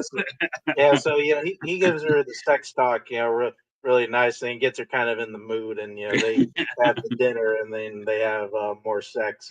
So Don just knows how to deliver in that case. So when Don does get home eventually after all the sex, Megan does tell him about the miscarriage. So at least he is now in the know on that. We then go to the morning where Trudy then tells Pete that she wants a separation. She says, though she's not a quitter, she won't give him the divorce, but he's only going to be in family's life on her say so. Mhm. And, Pete, just If kind you of. so much as unzip your fly, I will ruin your life. Like, yeah, Trudy, yeah. And the way she says it, it sounds like she pretty much knows what he's been up to this whole time. And it's like, that's why we got you the apartment in the city. It's just, I figured you'd have the sense to just keep it there. But somebody in the neighborhood. I mean, didn't he already had an affair with a woman in his neighborhood, and like that went poorly. I don't know why he did it again. Like this was like just the dumbest thing. Whatever, Pete's stupid. He shouldn't have done that. So no, Pete's got to deal with that. Then Ted then goes over to Peggy about Hines. So he's kind of gotten a little bit in on Hines, but she feels a bit uneasy about it, because of how she heard about it. But Ted kind of gives her the talk of like, listen, they're the enemy. Like, we got to do what's best for us here. So like, we're the ones that are going to get this account. So she kind of deals with it there. And then we get over to that Jaguar meeting where Pete is starting to say, "Hey, we want to focus in on local things," and then like Don just sells this idea the worst possible, like with surgical precision, sells it the worst possible way. Like, hey guys, like we just got to move products here. Like, what we could also do mailers and like news. Like, I'm telling you guys, this is gonna move vehicles, and you want to get this in front of the average guy. And the Jaguar people are like, yeah, that sounds terrible. We do not want to do that. And Herb is just giving Don the stink eye the whole time, knowing that, like, yeah, I wanted this asshole to, hook me up here. Instead, he just kind of sabotaged me. And of course, Roger got a kick out of it, going over to Don's office a bit, and but Pete is pretty pissed about it. And then they brought up, the fun line, at least in this one, they brought up Munich, and like Roger's like, oh, we gave the Germans everything they wanted, they just wanted more. And Pete then just drops the genius line, well, who the hell won the war? So we're gonna just keep playing the long game there. We then end off the episode. We get a look back at the horror house where Don is looking in on, I guess, like his step parents having sex. Like they're about stepmother and the guy who like runs the place or whatever. Like, I think he eventually becomes his stepdad. I'm pretty sure. So he gets caught there, and then Don's heading. Oh wait, no, Don heads over to Sylvia's apartment to check in on her for some reason. Well, Arnold's there. We know the reason. He'll see her in the morning, and then he's about to walk into his apartment, and he just decides, yeah, I don't want to do that, and just kind of sits down outside, just to kind of give himself a minute or two, and that is the end of Collaborators. Yeah, this was a great episode. I think this was probably the best of the three, I thought. To really get all the different storylines going. Don is just... Don's having a rough go at the beginning of the season. And Pete, too. Pete, self-induced. Well, I didn't say it wasn't his fault. How does Pete land like the hottest women possible? I want that scientifically tested. It might be like pity or something like that, maybe. But yeah, I They have the definitely same love the Trudy waistline. Like, what for is him. the Yeah. deal? I don't know. What's weird about Pete is that he kind of did the same stuff like in the early seasons, and it didn't work. Yeah. But now he's got money and stuff. But for whatever And reason, nothing now has it's starting to changed. work. I feel Nothing like he has does have a little bit changed. more confidence than he used to back then. I don't know. He still had that I'm gonna confidence. off myself. I'm gonna off myself right now.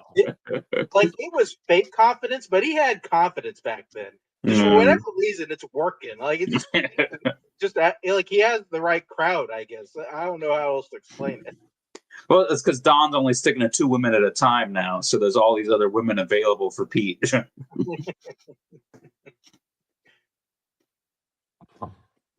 It's fine. Fun I didn't stuff. love the start of this season, to be honest with you. Don's a scumbag. I don't like Peggy being outside of the group. It seems weird. I don't care about the other firm.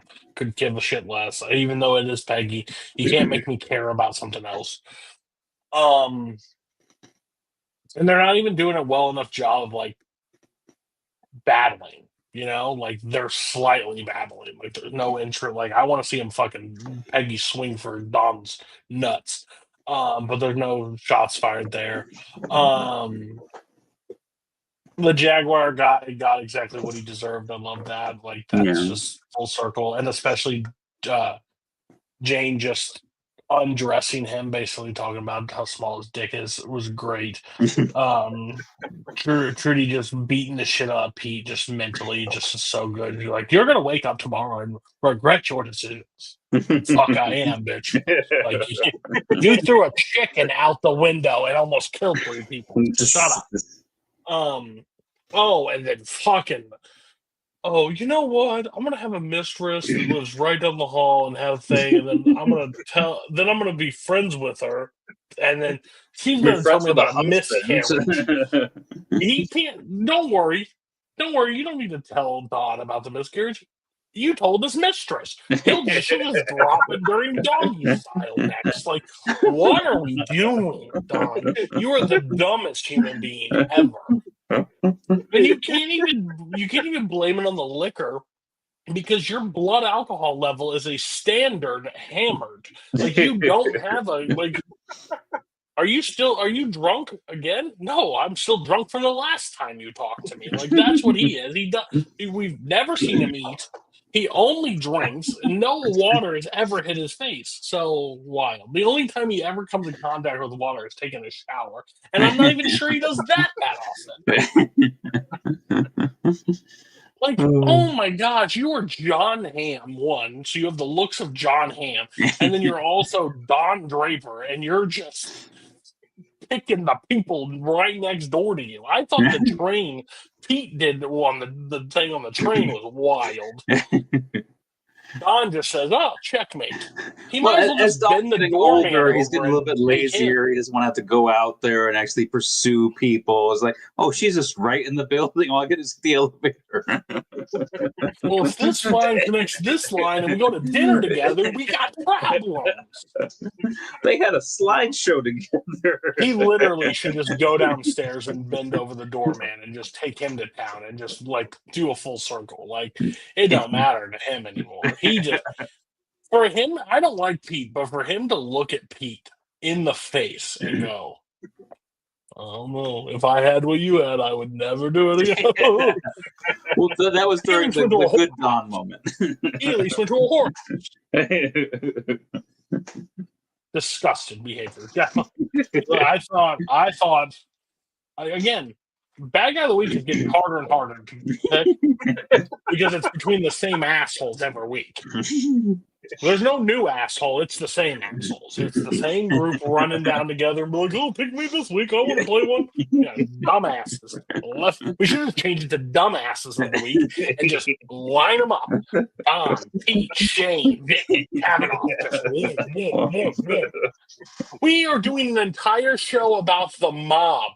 The actual underbelly crime. And I think Christopher has been twice. The rest have come from your two fucking shows, and that's We've had crazy. Janice a couple of times. Yeah, okay, that's fair. Yes. But that's crazy. You mean the person who's not actually in the mob? Yeah. And the fact that any of them are coming from the ad agency when we have corrupt cop and corrupt mobsters, crazy to me. Out of Vic, Tony, and Don has definitely been Big Guy of the Week more than Vic and Tony, that's for sure. Tony is over there begging for a nomination. Don hasn't even killed anybody yet. Don is just not Don. Tony is over here like, pick me, choose me, love me. I want to be. I've killed people. I just want a hug from a white person. Yeah, that's all Tony wants. That's facts. Members only. Season 6, the last season of The Sopranos. 20 plus episodes, I believe. Something like that. Will that help it? Will that hurt it? Hard to say. So basically, it starts out a stupid montage. Who's the big fat guy that got Vito. lost? Vito's dropped weight. Janice is breastfeeding. The FBI agents are ones throwing up while they're looking for it. Oh, your audio's. Well, there's like a voiceover with music playing in the beginning, but it's basically like going through like a catch up. AJ looks completely like He's going through his high school years. Let me tell you, AJ never looks the same season to season, and this time he's got long hair. But it basically cracks where Adriana is having a talk with Carmela at the like construction of the house. It's like a dream, I think, right? Yeah, kind of like that. Yeah. Groucho Marx is out there. Junior is digging the field, and Tony's trying to have like an honest conversation with him. Nothing's working. Nothing. Oh, we might have moved that money. Oh, I don't know what money. And then he's like, retrial. He's like, who? It's like, you know who. It's like this straight, like, who's on first, what's on second. I don't know's on third base. Like they're having this entire, but he just doesn't know he has it, so he just brings him in there. Bakula and Janice come over, and they're basically like, "You need to pick up your slack. Like, I'm not doing this." Paul visits Johnny Sachs in prison to basically tells him like what's going on the outside, why his wife comes to visit him. I can't remember this guy. He's very prominent in this first few bits, but he comes over, drops off watches with Tony. He wants to leave for Florida. He wants out. Yeah, Gene, he just got like a $2 million inheritance from somebody. Yeah, he got $2 million inheritance, but he wants to get out. It's his time. He wants to get out of Florida and be done. Tony goes, once you're in, you're in. Like, there's no getting out of it. Like, that's how that kind of works. And he's sitting there, he's like, oh, but I know Tony's like, let me think about it. I'll think about it.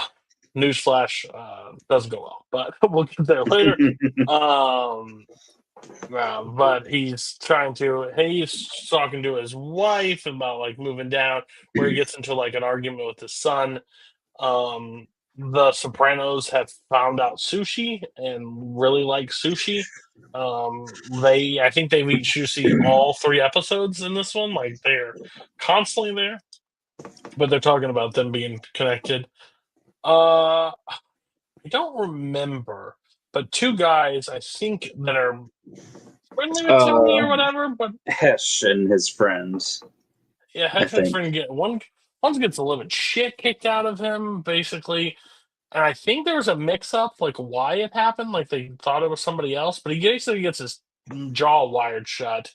But I know Tony goes to visit him, but I don't think they ever explained to me, at least what I remember, because I kind of got hit by a car too. What really ended up happening? Vita's down all this weight, and he's got like new self confidence. The FBI are poking around a little bit, so I think telling Tony no, he was there. They meet him outside the thing, and then Tony gets a phone call about the guy that's in after he took a beating from Yeah. New uh, York people. yeah, the New York people. Jesus Christ. Loudest car in the history of the world just did a huge burnout in front of my house. I'm so happy for them. Massive, massive penis on that guy. Huge. Three guys in a Lexus, basically. They tried to tell him Tony, Carmela, Carmela's back at the house site, and they have an inspector, but it's not up to code or something's Yeah, they wrong used with the it. wrong wood or something like that. Use the Yeah. wrong lumber. And I guess like her dad would always go to the same guy to fix it, but he retired a long time ago. It is still happening. I don't know what is going on outside my house right now. I might have to pass this off so I can look so no one gets killed outside. But yeah, they're using the wrong thing. So Carmela and her dad gets into it. I was a partner. Like, what do you mean? I was doing this to help you. They're at Artie's restaurant. They're complaining about the fucking food and like they're dropping things. The spy on the inside for Johnny Sacks dies inside the FBI's car, like basically croaks while they're trying to say something. So their FBI informants are dropping like flies. And Tony is basically like saying that they need to find peace between Johnny Sack's crew and that stuff. And Christopher's like, "What? The one that want to be dead? You think I want to be? You think I want to be fine with that? No, he tried to get me killed." And Tony's like, "You need to calm the fuck down." Another funeral. The funerals are very popular in the Sopranos. Everybody just dies and everybody has to go attend it. Gene's wife is still pushing about the Florida thing. He's like, "I'll talk to him." Like, you can't push him. People die. Tony buys her a new car. DJ has an interview for his college or something. Like they said, "Don't you have an interview going on?" The family things. Dr. Jennifer really pushes in on Tony about like therapy and like talking about killing his mother with a pillow. And they go back and forth with each other. Like everything goes back to my mother. Talks about just basically the whole thing about her mom being controlling and why she still everything's tied into that. Johnny meets with his wife and her brother and selling the Maserati, and Christopher already came by looking for it. She's pissed. He yells at her, "Don't yell at my brother. We're trying our best." So there's but they're trying to. Johnny Sacks is not dealing with prison that well. He is not having a great time. Paul meets with Tony outside the Bada Bing to break up like the attack outside in the Lexus was a misunderstanding. They made a mistake, but they need to be able to split the profits better on one thing. I think they settle. Christopher's not happy about the settling, but he's like, with a guy like this, you just got to make sure the things that don't matter don't matter. Like, you pick your battles, basically. So they end up having a compromise on that. Gene comes and talks to Christopher. Christopher's like, "Hey, he owes me money. I need you to do this." And he's like, "Oh, what do you need me to send a warning?" "No, there's no more warnings. It's over. Like, go send a message." And he said, "I'll put in a good word for you with Tony about the Florida thing." So the next fucking shot we see is basically Gene and him looking at the Florida thing. Tony eating sushi by himself, but they're looking at the Florida thing, saying he'll kill himself if it doesn't work. Tony hops on a scale, it's 280, starts taking off every article in closing, so drop down the weight some more. But he ain't going well for you. Gene walks into a restaurant, pulls out a gun, fires, kills this guy. Carmela goes and visits with Johnny Sax's wife to basically like try to um, build a bond to get like figure. I right? Is that what's going on? I Carmela honestly think she was just going around and showing off her new showing car off to her all of her car, and that's friends. all. I could also see that. But yeah, it's like this, like, um, uh, Vito's parked. One of my favorite scenes in this is Vito's parked on the handicap spot. And he's like, he's back again. He's a former judge. Like, have some more decency. Vito is like feeling himself this season. He is, Oh, yeah. and so he just feels like he can do anything. Silvio says, "I'm gonna have a talk to you. That Florida thing, Gene, ain't gonna work. Well, can I help him? I don't think that's a good idea. Like, let's just not talk to him." He's like, "You sure?" He's like, "Pretty sure. Pretty sure we're just gonna like let that go." He's like, "Yeah, buy someone here. Buy somewhere place nice here." Like, and yeah, that's just not gonna sit well. Gene is Tony gets a phone call when he's on a boat. Somebody needs to go take care of his father, or Junior, because Junior's slipping. But he's like, "Why are you calling me? I'm on a fucking boat called Janice or Bakla." He walks over and he gets over there, and Janice and them are like, fucking Bakla's like making a mini how like town, like miniature like trains and the stuff. trains, yeah. Yeah. And Tony shows up like, "This is why you can't fucking go to Junior. Like, this is the reason." Well, look, it's fine. I'll fucking do it myself. So he ends up going over there. I mean, if I was married to Janice too, I'd probably need a hobby that would put me in the garage all the time. Yeah, I would just do meth or something.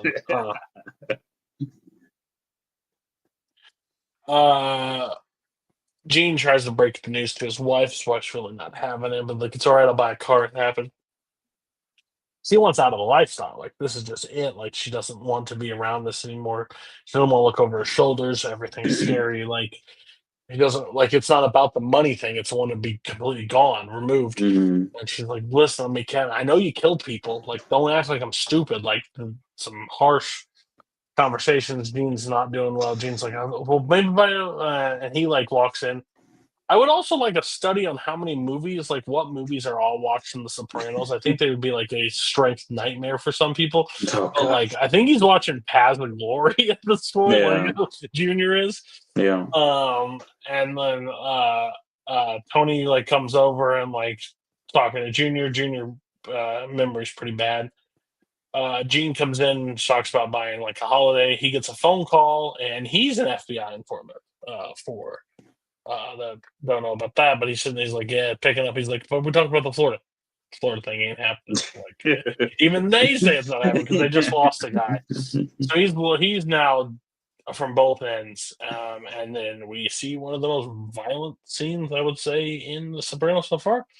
Basically, Gene hangs himself, kills himself in the garage, just full flail until nothing. Like, they do that scene last a good minute or two. Tony's cooking, making stuff for it, and Junior's upstairs like, "Are you blah blah blah?" He's like, "Yeah, I'm that guy. Come on down, like, make you dinner." Junior comes down, has a revolver in hand, shoots Tony right in the stomach, shoots him. Or he's struggling to make a phone call. Junior goes and hides in the closet. Tony's trying to make a phone call. He falls backwards. He crawls and gets to the phone. Carmela's out to dinner with Pussy's ex-wife or Yeah. widow at that point. And then Tony ends up like putting a call, grabbing the phone but falling, and then we just see him looking up at the sky or the ceiling shot. And your thoughts? Yeah, I mean, I thought it was an interesting premiere. I feel bad for Gene. I mean, he's been in the background a lot in the past seasons, but yeah, he gets the prominent episode here. He wins. He gets $2 million. He's got Tony and the FBI telling him he can't go to Florida. His wife was already looking at houses before he even got the go ahead to go to Florida. So it was a no-win situation for him, and he just got to hang himself like that. It's rough. Let's see, what else was this episode? Yeah, all this stuff, and then pretty much Junior has just been—he's been deteriorating for like the last season or so, ever since he's been faking the Alzheimer's, and now it's pretty much come to pass. And he thinks that Tony's the burglar there at the end, and just shoots him like that. Oh, I remember just that when it happened, actually watching it live, and it's like, oh wow. But of course, it's the beginning of the season, so you know Tony's not going to die or anything. But still, I thought it was a cool way to start the season. If only I knew what was going to come of it. But I mean, the only good thing is that Jean can leave the money to his wife, and she can finally get out of it. But hopefully, the amount of therapy she's too going to much have of to it. imagine the amount of therapy she's going to have to deal with, because she's going to walk in and find her husband swinging. So. Yeah, no, I like this episode quite a bit. Honestly, still get a good feel of pretty much all the stuff they have to deal with the New York people having to fulfill. I do really like that aspect, and we just get a fun, or not really fun, but like a really cool, like one-off story with just some guy we kind of see in the background a lot. Which I was kind of looking up, just kind of seeing where else was he really featured in, which I think it's kind of funny how he, I guess, was apparently made at the same time Christopher was. Like, I don't really know that, but like, okay. Like, I mean, that's kind of neat. But yeah, just how he all he wants to do is be out, which is kind of crazy. He thought he can get out in any respect because he was informing to the FBI. Like, he's still like at least a somewhat deep made guy over in this. Like, I don't know why he thought he could leave, but leads into at least a good story with him there. And yeah, just I mean, I'll be honest, like, just kind of, even though I've watched the show before and kind of I feel like I'm kind of almost watching some of this for the first time just because, like, not a ton of it stuck. His death stuck. I remember that. Like, just how violent it is, and then we just see, like, the fucking, the piss trickle, like, after, like, he just goes down. Like, just oh, yeah, fucking wild. Brutal. And then we end off with Junior shooting Tony, which is great. I kind of like that originally when I saw it the first time, of like, oh, Junior's faking being kind of going through dementia, and it kind of devolves into him actually getting dementia and like all the stuff that kind of goes with that. So very neat, very neat. I liked where the season started off. Yeah, absolutely. Wish I could say that for the next episode, but we're here. Join the club. I'm gonna be honest with you, nothing I hate more than fucking dream sequences. Or whatever you want to call this fucking one. Tony's laying in a bed, wakes up, he's in like a hotel, walks down having a drink at a bar. I was like, what is this, like before Tony was in the mom? I was lost. I had no idea what we were seeing. Because then he walks through, he goes outside, and there's a flash of lights, a helicopter, but really it's him at the hospital, the ICU. But turns out we're gonna go back into a fucking dream sequence because that's fucking important. He ends up going to this convention or something. Yeah. Trying to Like a get in, and he salesman. doesn't have the right ID. He switched it with the guy at the bar the other night. He calls trying to get back in, but he has no money. He tried to get into back of the hotel room, doesn't have it because he doesn't have the same card. But then he goes to the bar and sits down and starts having a drink with them. So he's friendly. He meets a group of people. Am I supposed to know any of these people? No. I think They're just other salesmen, yeah. Okay, he's just on a salesman. I mean, the last dream sequence, we were definitely supposed to know that all those people had died. This one, this is like, yeah, whatever. Okay, I didn't know if they were doing that again. But talks about like having it. He walks away. And then he's like sees stuff on a TV that's tripping him out. He ends up kissing the girl, but as soon as he starts kissing the girl, another flashlight. So now he's back in the hospital, and that's when we come back to real life. Carmela and Meta are screaming in the hospital. He rips out his tube. They're like, "Get the fuck out of here! You're definitely not gonna want to be in here when we have to put this tube back in." AJ shows up. Looks like the angsty teenager he is. Carmela and they're not doing well whatsoever. They talk about that he may make it, may not, but like the next few hours are going to be give and take. We'll see what happens. Tony goes back into Dreamland where he's trying to check back in the hotel, but he gets back into it. Runs into two monks that bought an AC, like a heating or AC unit from the original guy. He's like, what the hell are you talking about? They attack him, basically, push him to the thing. He ends up calling Carmela, I think, and talks about like wanting to come home and like, but I don't have any money. What is he? Tries to go down the elevator. It's out of order, so he goes down the stairs and he ends up tumbling and cracking his head. Basically pulls the what's the female detective from The Shield? Claudette, yeah, does her fall and cracks his head. They're taking shifts around to like be around Tony. The real doctor, like the doctor they've been asking for, shows up and like, yep, looks fine. He's gonna stable. Like, you might want to talk, want to play some music for him, like be commandeering. When in doubt, let's bring fucking Janice in.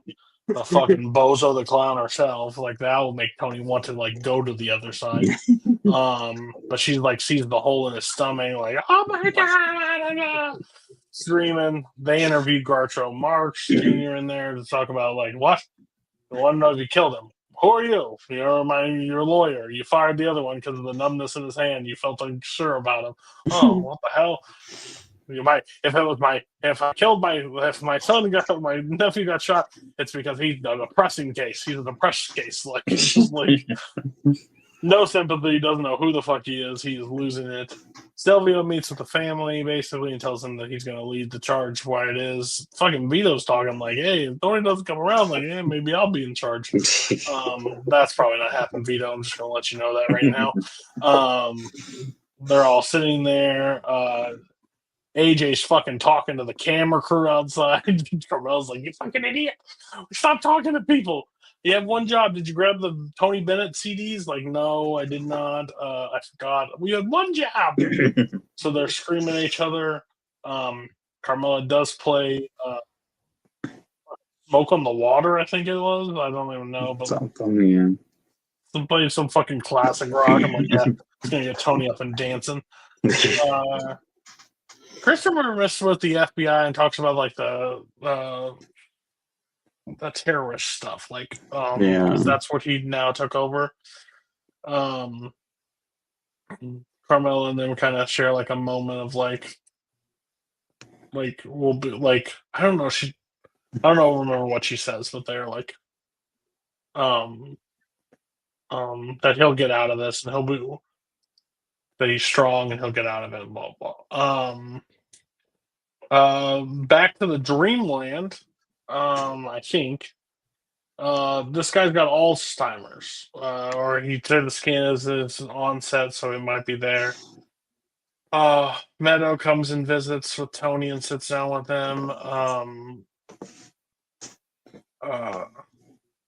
AJ and Meadow are not having a fun time. They're fighting with each other about the whole situation. They hear the camera crew outside of it, so he opens up the window and basically, I think, tells them to fuck off. Yeah. Hey, fuck you. Oh, great. That's going to be played. Fucking Richie or Ralphie? Ralphie's ex-wife. Yeah. Sits there and talks about, because AJ doesn't have any like this and blah, blah, it's disciplined and blah, blah, blah. And they're like, I'm sorry that your son died, but don't try to parent my son. Like, don't. But she's like, I regret it every day. Like, that's what it is. So it's kind of coming from a good place, but like not really. Everybody comes home. Walnuts tries to kill one of the camera guys. I told you at the fucking curb, not anywhere closer. Get the fuck out of here. They start interviewing him. This is by far one of the funniest moments in the entire thing. Is they're trying to get some bases on Junior and Tony goes, well, when we interviewed Junior, he was talking about these two people. He's like, the Kennedy assassination, my son would have been 3. My husband would have been 3. Haven't been had to check. It's just like they walk out the door. They're trying to link Tony and the Kennedy assassination. I was dying. I was like, that's the one part that brought me back around for this episode. Carmela and Junior tried to AJ tried to have like a decent conversation, but AJ basically sits and stands by, and then AJ gets up and says, "He's gonna fucking kill Junior. He's gonna really gonna kill Junior." So that's fun. And then he's Tony back in the dream sequence. He fixes the phone, but he puts it down and he just goes off like the episode ends. Sucks. I'm sorry. I hate this. I don't hate this episode. I don't care. Like, I know Tony's not dying, so that loses all interest. So, like, the dramatics, I can imagine, like, when TV, like, when we don't know, like, we're getting into TV, anybody can, maybe they died, maybe, who knows, like this, week to week, like, oh, no, what's going to happen next? Bitch, we all know Tony's not dying. And this is the way he goes. Fucking hell. Like, this is sad. This is some sad bullshit if Junior's the one that takes him out. But yeah, it's just like Carmela's strong, but the supporting cast around her is not super strong. I don't believe AJ's that strong of an actor, so even their fight scenes are not that great. The boy, like the family, is not around. Like Sylvia, Walnuts, and them are not really featured that much. They meet, but they don't really talk. So it's just a family melodrama at that point. I'm just like, and then we have to fucking break apart with dream sequences that I don't give a fuck about, like at all. Yeah, there's a couple of moments that of the real world stuff that are like kind of funny or okay. But yeah, all the it's. I don't think this is as bad as the Dream episode because I do kind of like the stuff where it's like the real world is like affecting Tony's dream world, like when he has like the flashlight and it makes like the helicopters and stuff. I think that's interesting and stuff. Like, I don't know if, like, Tony is supposed to be, like, learning a lesson inside his little, what if I didn't go into the mob coma life thing, but, yeah. Not the best. I mean, Oh, there are things that are interesting about it. Yeah. Like, just in the sense you of just rewatch, you want to vote. You want to vote Marcos off the fucking island here. Like he's just being a shithead. I mean, this isn't like an overly positive one, but I do like at least the Tony, not Tony character that he's playing, just because it's so different.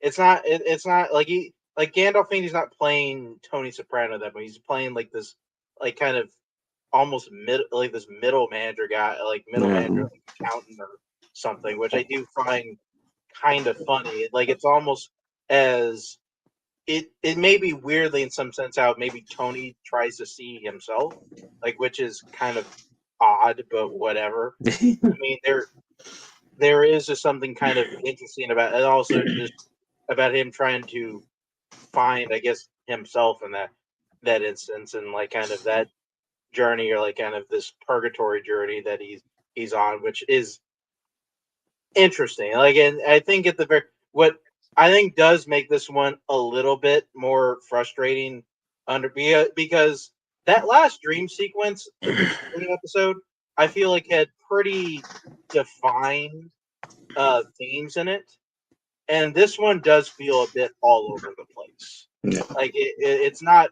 completely clear. So, and we're also it also is a bit jarring that we're kind of jumping back from dream sequence to real world. And it's like all right, they kind of want us to bring us into the Soprano world, but then also the dream world, which I remember liking this a bit more the last time, and being a little bit more like kind of this one felt a bit more uneven. You can than vote with me, I remembered it last Matt, time. right now, or you can just exit. I don't know. Like we can just let Mark enjoy his vacation. We'll finish up the episode. I don't understand. Like I'm agreeing with you guys a bit here. Like I hated it. You liked it originally the first time? Wow. I watched it for the first time. I hated it. And it was all new to me. There's something about it, and here, like I think it wasn't there. I think You're the Janus of this podcast. Back to back, I think, is what hurts it too. Like if they would have had like the dream stuff, like maybe 2 seasons ago, and then they're getting into this, but it's almost back to back. Like we just got done with a dream episode. I feel like I am kind of there's one thing I am kind of curious about, at least from this one. I would actually maybe do a little research. Did they do that because they wanted us to believe that Tony might die? I mean, I feel like he can't die at the beginning of the season, right? No one would believe that. I feel like people knew also this was going to be a 2-parter. So like people knew that there's going to be this half and the next half. Like who is going to believe he's going to die episode 3 or whatever, episode 3, like when you have fucking 19 more to go. Like who is going to believe that? See, now if this was like in the later 2000s, they probably would have done like a whole season of like Tony in this coma world, exploring all these different themes and stuff. Which, on some end, I think would have been interesting if they had actually done this in the second part of the season. Because then I could maybe buy Tony might die at the beginning of the second half. Yeah, it definitely wasn't here. Like off the top of my head, I think this show would survive 6 total episodes without Tony Soprano. Like that's being generous. Yeah. It would be like when Joel leaves. He's a central Last point. He's the central point in every storyline. Yeah. Every storyline. The time we get away from the therapy, Tony. The family, but then we see Tony. the rise of AJ Soprano as he takes over as head of the family.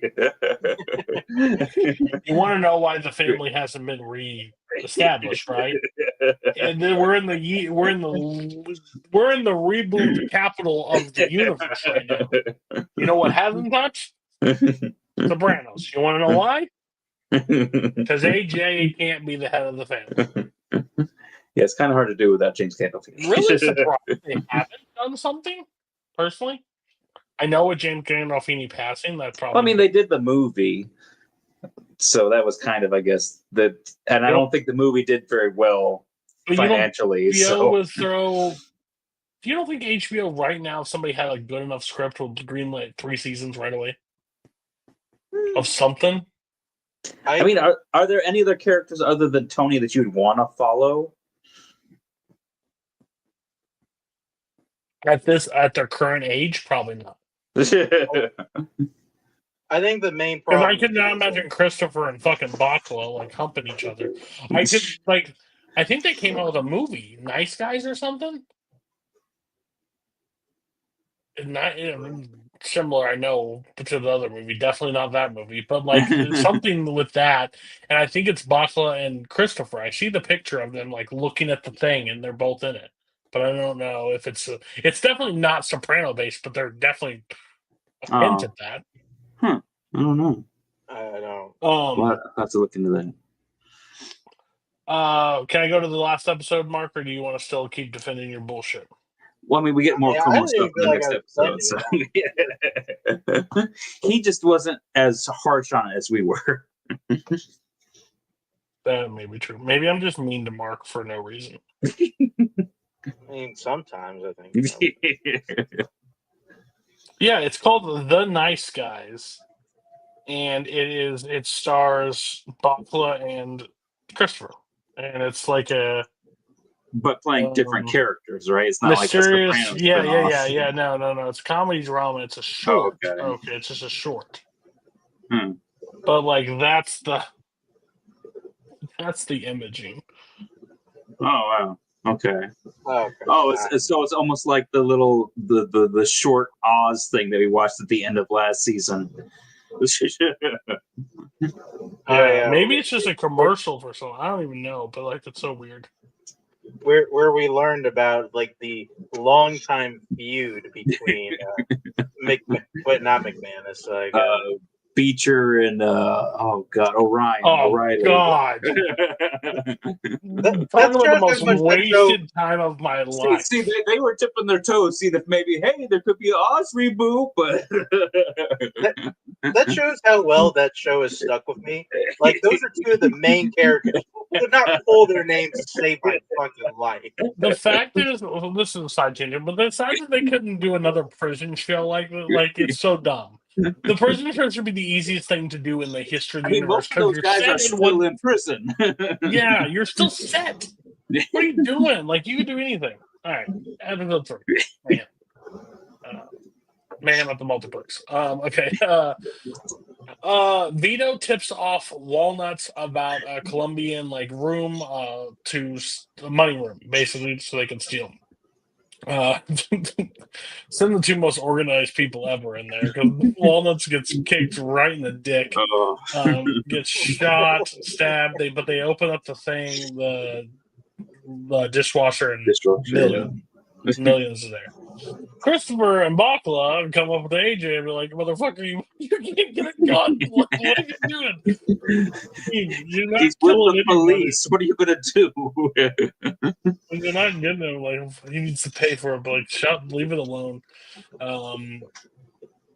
Tony has stabilized, I believe, is what they've said. So he'll be better. We're still in the fucking dreams world. He gets a summons about the thing. He ends up going to the thing. Is like, I'm not the guy. Do I really look like the guy? And talks about the heating thing and everything about it. We go back. Jennifer runs into Carmela at the grocery store and she said, "If you ever need to talk, I got plenty of people to talk to, but thank you so much." Like, no, thank you. Silvio takes over the head of the family. He's like, this could be something for me. Talks to his wife, like, yeah, it could be big. Like, I could be the guy. And like, oh, yeah, could you? Yeah. Silvio basically breaks down, talks about the Colombian thing that they ran up and how they're going to break that up. Fucking Kevin Fennerty, fucking Tony Soprano 2 is sitting there at the bar again drinking, bar bouncing. Fucking Silvio goes in to take a shit while Walnuts and Vito talk about the money. He's like breaking it down. He's like, "Can this happen somewhere else? Why is the accounting happening now?" The breaks it down. It's going to be $100,000 per person. It's going to go to Carmela to collect. Then we see Christopher's druggy friend talking about into a writer's room. Talking about writing a script and stuff, where two guys just walk in and beat the hell out of him and take him to the car, and Christopher goes, "Hey, little fucking idiot, you're gonna make this money back. We're gonna make a horror movie." That Saw movie was made for $45,000 and made over this.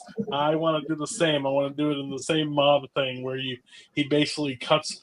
The wise guy gets body parts cut off and dumped in mini dosers, and he comes back together and takes out his vengeance on other people. I was like, man, A24, are you listening? Take this fucking movie up, baby. What I would have loved to have been in that pitch room. We took Godfather Part.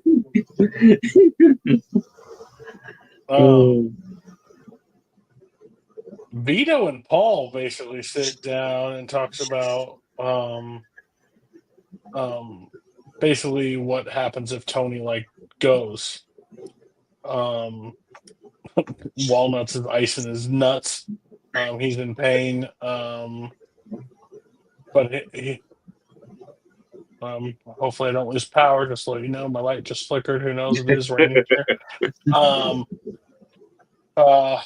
Silvio's struggling with being the guy.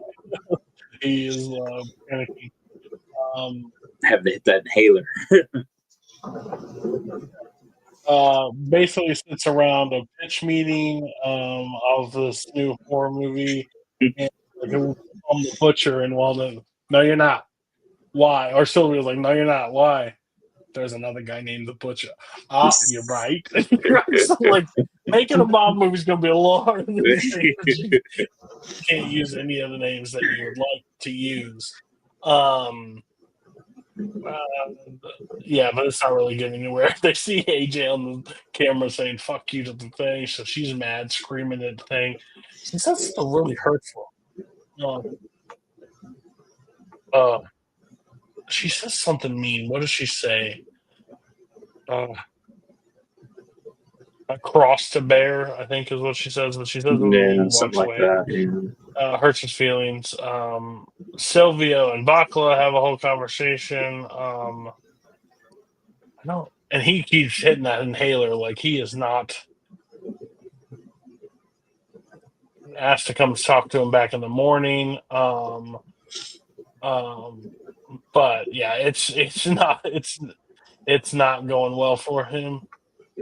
He's trying to get more money, and he's like, "Oh, I don't have it." Blah blah. Carmela does go sit down with Jennifer to basically break it down about her and AJ and the problems that they are having. Silvio gets put in the fucking hospital because he passes out. So he's having a hard time. Vito's trying to comfort fucking Carmela in a creepy way. Walnut sits down with Tony and basically like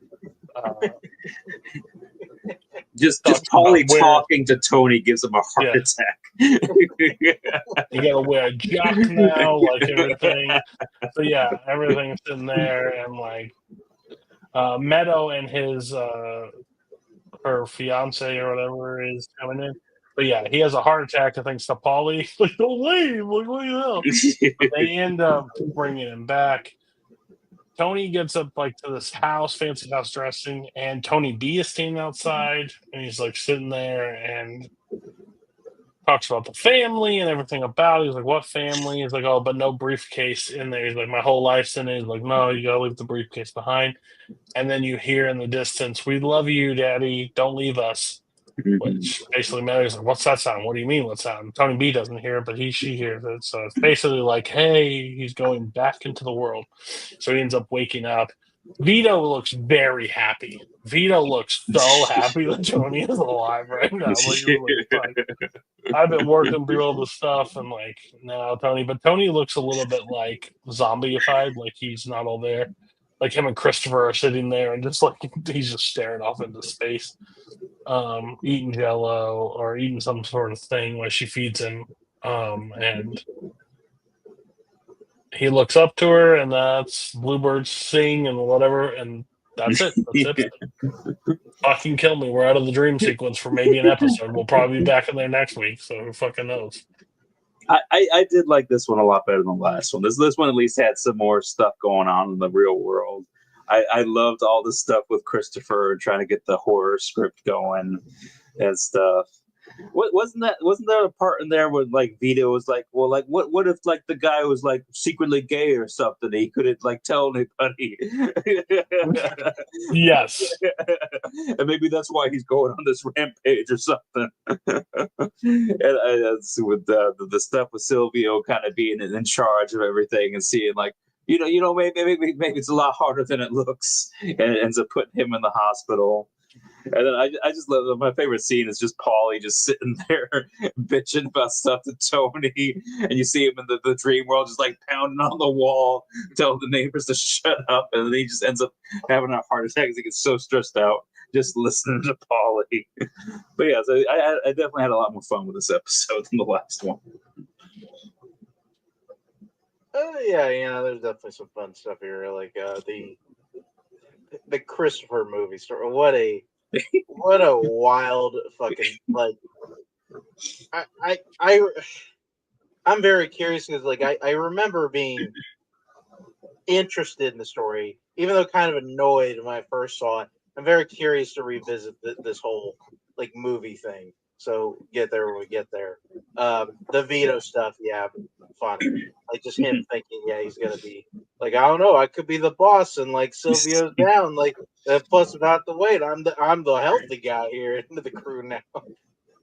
Stupid. And I did find it really funny that Silvio, like just a few episodes ago, at least in the finale or near the finale, trying to give Tony like leadership advice, thinking kind of like, oh, I could probably be the leader. Tries to be the leader for like a week, and he like it's been impossible for an asthma attack because like Bobby like is coming to him about his like 50% or whatever, like just like cool. Like I mean, yeah, and the like other than the poly thing, the dream stuff here is like whatever.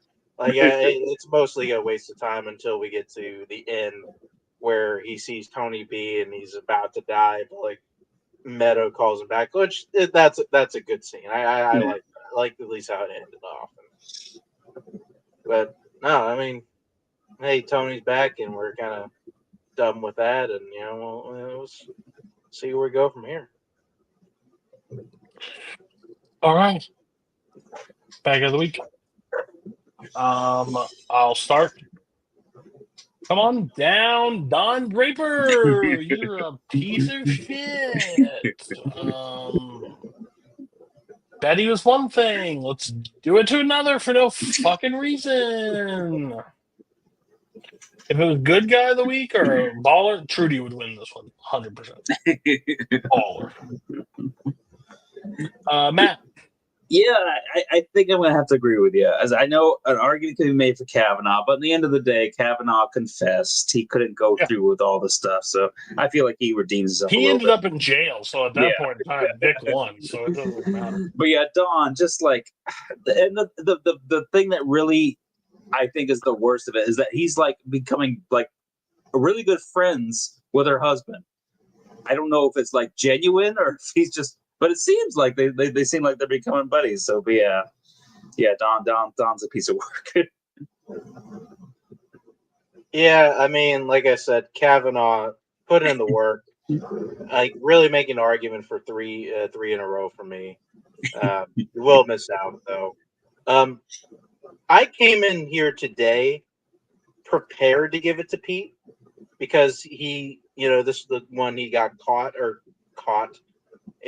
But like, still not great though. Getting caught doesn't make you a bad guy. Doing it in the first place makes you bad. Well, I mean, just to let you know. I know you defend the men. I mean, like he had sex with that broad, and then tried to like push her out quick because he had to get to work. He calls her a broad. This man hates women. It is proven. That's the madman talk. Yeah. But no, like we'll be in agreement here. Like, yeah, we'll give it to Don. Like too many good arguments, like at least for Don. Mark, when he plays movie trivia and he gets actors and actresses, he's like, can you do me a favor and take out the actresses? No, thank you. I don't put them on the same level. I think I don't know how many times we clean sweep, but that is a sweep. Last week should have been a sweep. I think it's Shane Liv, and all of a sudden Mark's like, hear me out, buddy. Hear me out. Yeah, last week Mark didn't have a problem giving it to Don at all. Yeah, like, hear me out. Yeah. Last week was not 100%. This week's like, guys, wait. Maybe we're being too hard on Don here. Shane just dropped a grenade. What are we doing? Yeah, but as we've seen, Shane felt really bad about it. He looked at Lane and said, hot potato, and Lane said, sure, and he didn't send it back. That is the episode, so Don does win bag of the week. We will continue. Next week, we have 333. 333. We're still 3. As we continue through 6, again, Sopranos will last. So our series finale will not be current with season 6. Even when season 6 ends for Mad Men, then we'll have to put a pause where that is because we have Sopranos has to catch up, regardless how you see it as like a B or E. So we'll be in 7. It'll be a weird time frame, but we're still going to break it down when we do because I think when we end season 6, we will be done with the show at that point in time. So then we will compare it. We may break down Mad Men and Shield, give them a rating, and just put them where they go in season 6, and then we'll do Sopranos at the very end. However that will look. But season 7, Sopranos can't have the worst season 7 because it doesn't exist. So good luck to YouTube to try to carry those torches. But yeah, and then again, we announced at the beginning of this episode. Following this, we will be doing Succession, The Leftovers, and True Detective. So if you don't have an HBO Max account, get one because we will be all on there for the entire time. Really enjoy the show. Don't knowingly ask for the blah, but if you're watching to this point, like, comment, and subscribe to it. Tell us your feedback, things we could change, things that you like, things that you don't like. Maybe we can change up our style in between the next season. But until then, you all have a great night. Bye-bye.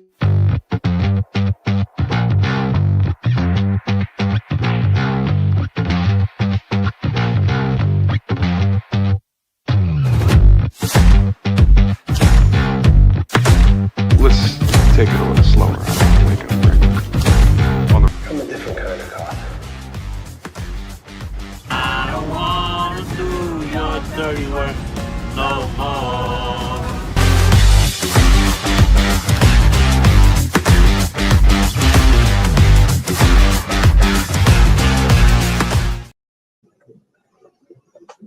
Oh, I didn't hit end stream.